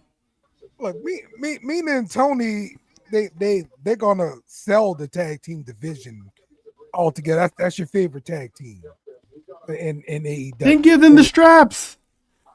Give them the straps. The whole point of being the champion is you being the standard bearer and all eyes are on you. Why are you gonna win the championship but all eyes is on your ops? But is it effective? Is it effective? They get to the finals, they come up short, and then they have a blow off where they feud. Does that help? Yeah. Athena? Is she now a made person where she can always be on Dynamite? I don't think so. Because once they blow that feud, the championship with Monet, and then turning on Monet or Monet turning on her, they have a feud after they lose the titles. That sells, and that makes Athena good. So Athena's gonna be the one to beat Mercedes for the TBS, which will start the downfall of Mercedes Monet. There you go. There you go, Tony. Out. That's out right there, Tony. We fixed it for you. Stupid. It's just a fact that we gotta witness her win all the gold just to see Athena be the key piece of her downfall. That's insane. We fixed it. That's a long-term booking. We fixed it. Oh Jesus! Like, and while we're on the Tony Khan questioning train, I don't have the photo anymore, but there's something I want to ask Tony Khan. Is this what we're doing? So Jon Moxley, Chris Jericho, Claudio Castagnoli, Let's see. There's Miro, Aleister Black, Buddy Murphy, all former WWE guys, right? Yes, sir. All of them that left, they waited out their non-compete clause before signing with AEW, correct? That is right. So, explain to me how in the hell Tony Khan did not know that Andrade had a non-compete clause before putting that man on TV. I think he knew. And not only did he not know he had a non-compete clause, Andrade has a 2-year non-compete clause. How do you not know that? 2 years. 2 years. Remember, he was fired, so no telling how long his deal was. Remember, he was fired. So whatever time you got left, because I remember we was asking this question: does he get a 90-day non-compete clause because he got fired? And I was like, I'm not sure because I never seen someone get fired and have a compete clause. So apparently, whatever deal he signed, he had 2 years left. Terrible. And he cannot compete. He cannot compete anywhere. So he was on TV that one time when he made his debut. Well, his second return, whatever. And we haven't seen him since. It's because he had a 2-year non-compete. How do you not know that? And you're the CEO of AEW. That's insane, bro. Somebody illegal, bro. Somebody wasn't doing their job. That's clearly somebody. Yeah, Tony. He doesn't have a yes. Tony does not have a yes man.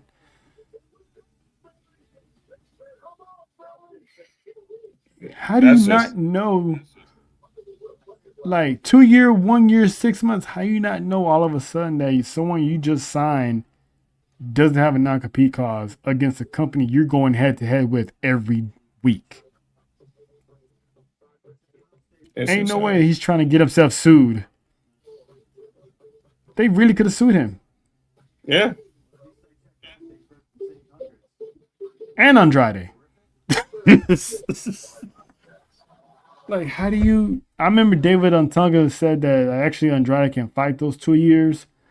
I don't know that much about legal stuff. I'll have to ask Cody, but, good luck to him on that. But, again, how do you not know that your guy had a 2-year... And that's a big deal. I've never heard anyone have a 2-year non-compete clause. Yeah, it's still weird. That's still weird to me. So according to AI, they're saying TKO has contracts specifically for fired with cause situations that it's a 1-year non-complete cause. Interesting. Oh, so it's 1 year. Yeah, that's what they're saying. Oh, so you get fired, they add an extra on there. Yeah, apparently so. Like that's what this clause is. That's interesting. So because he got fired with cause, then boom, you get a whole year non-compete. But I mean, damn, bro, like it just seemed like it should be illegal to say, hey, you cannot go get another job for an entire year. Like that's what I'm saying. Otunga was saying that he probably could fight that. Because that's someone's livelihood. I mean, 2 years, 1 year of not working, earning money. That's a lot, bro. No matter how karma hits him, the man still got a kid. Yeah. You know what I'm saying? He still got why would your agent let you sign that? Shit, does he even have an agent? I mean, you should have an agent. You're dealing with this kind of money, bro. You're supposed to have an agent. I mean, no, you don't. I mean, to be fair, you don't expect yourself to get fired for something stupid. I just know from listening to his podcast, Peter Rosenberg got an agent. He just called the action. You know, he does kickoff shows and stuff. Yeah. I mean, so Peter Rosenberg, he was doing radio and stuff. He was doing radio before he even signed with WWE, so of course he's going always going out of He- Asia. he's a big guy, but still, I'm saying his WWE check does not compare to Yeah. Andrade's WWE check. True. But it's like, and also if you're Andrade, you didn't think to pass that along to Tony Khan that you had a non-compete clause? Did you even know you had a non-compete clause? I mean, he's just trying to get that next check. I feel you. I get it, but do we not? A point lesson to learn, everyone. Always read your important lesson to everyone. Always read the contracts before you sign them. Yeah, seriously. It's true. Especially with those multi-million-dollar corporations you get lucky enough to walk into. Read them contracts. Because you never know when you can get the Montreal screw job. And you got no money, or you can't earn no money because you signed that contract. So, I mean, maybe whether it's illegal or not, he signed his name on the dotted line. But again, I don't think he saw himself getting fired for disciplinary actions. Yeah. So they can easily say, well, we tried suspending him, didn't work. He breached contract, didn't honor any dates that we wanted him to do. So they can counter that. So it might turn out to be legal after all, but who knows? I'm not a lawyer. But yeah, that's my. This is what we're doing because how does no one not know this? Like, it's just stupid. Oh, it's just stupid. Did y'all mention the match between Darby Allin and John Moxley? Oh, I'm not doing it. I can't. The crowd. I got a kid, man. I don't want my daughter having any nightmares about fish tanks. It's insane. Any nightmares about fish tanks. The crowd basically chanted, "This is murder." Yeah, it wasn't Ja Rule or Irv Gotti. Rest in peace. That was crazy, bro. So while we, this is another Tony Khan question. So you telling me that Darby Allin was basically murdered multiple times in that match and didn't give up. John Moxley gets put in the sharpshooter for 7 seconds and he taps out. That reminds me what happened with Mercedes and Stephanie Valkyrie, huh? You mean to tell me this man got thrown clear across the ring to an announce table by Claudio Castagnoli, was thrown through tables, was basically treated like a terrorist and had his head inside of a tank just to win in a sharpshooter, and he taps out in 7 seconds. And this is not the first time John Moxley has tapped out within 7 seconds after putting someone else through hell. The skewers and the fingernails were ridiculous. Yeah. Bro. Yeah. Ridiculous. But he taps out in 7 seconds though. This is John Moxley, the new king of hardcore. They knew it like and this man taps out in 7 seconds in the most generic submission move. I can see if John Moxley had his back worked through the ring in the entire match, but he was the one killing Darby Allin, him and the Death Riders. Mm-hmm. And he taps out in 7 seconds. They knew it like a straight punk. AEW booking makes no sense. That was clearly a match, and they talked about it pre-match. Like none of them were going to say I quit.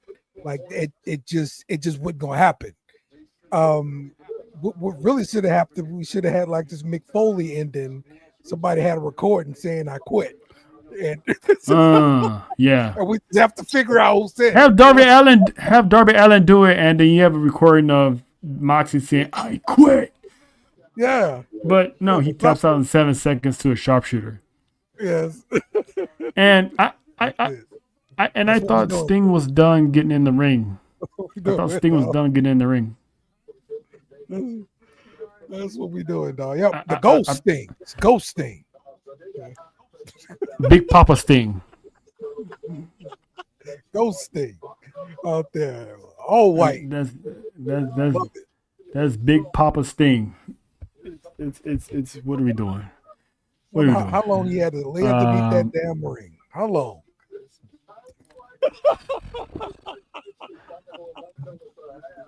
I mean, him and the Undertaker probably tired of leaving the ring, taking him so long. But Yeah, man. yeah, like, and half those matches didn't even belong in the pay per view anyway. It was like basically Collision on a. They charge us $50 to watch a Collision match of a Collision pay per view. We all knew it. What coming is in. 20? We knew it was gonna be a car crash. We knew it. Yeah. But we're gonna look to the brighter side of things and do the opposite of this and actually give flowers to people that did right by us in the wrestling world. It's something that we like to call, is we acknowledge. So Dale, is there anyone in particular you like to acknowledge? Yes. So, I saw some pictures of the performer formerly known as Gigi Dolan on the Indies. Priscilla And Kelly. yes, and she is looking good. So, flowers. Flowers. Hey, you know what? Flowers are flowers. Flowers are flowers. John, I'm gonna have you go because based off of yesterday, you already know what my acknowledgement is gonna be. So, is anyone else you want to Nah, acknowledge? because I think me and you are pretty much on the same one. I'll let you talk about it more, but I'm just acknowledging CCN as a family. We are really out here putting in massive work, and what we experienced this past 24 hours was just something that is motivating. It's up and it shows y'all what hard work pays off. And I'll just let the OTC take it from there. Yeah. So last night I took a day off from the meeting and all this other stuff to have a personal day off with friends, go see the Black Phone movie. And my phone was blowing up. So when I left the mood there, there was a Humble Roses podcast yesterday. Dallas Casual was going over the Karrion Kross documentary that debuted, his third documentary that debuted after Monday Night Raw on Monday. So he was doing his recap of the documentary when the man of the hour himself, Karrion Kross, and his wife Scarlett popped in on his live and had an impromptu interview. So I want to actually take this time to acknowledge Karrion Kross and Scarlett because the man is an embodiment of always fight for what you believe in, but do it with honor, do it with class, and still be humble about the fight that you're doing, despite what's going on, not knowing what's going to happen. So him showing up to Hummer Roses, pretty much, we're already a motivated group to, aim for the moon and become big. That man and his wife made us even more hungrier to achieve our personal goals and our goals as a family. So the man is a wonderful human being. You can tell he truly, truly loves his fans. And we love him too. We will always want Cross. People are saying that the We Want Cross movement died. No, it didn't. Nope. When we said we'll follow wherever Cross goes, we will follow wherever Cross goes. So to Karen Cross, to Scarlett, we thank you because you have no idea what you did to us as a group. Because we've been on cloud nine for the past 24 hours.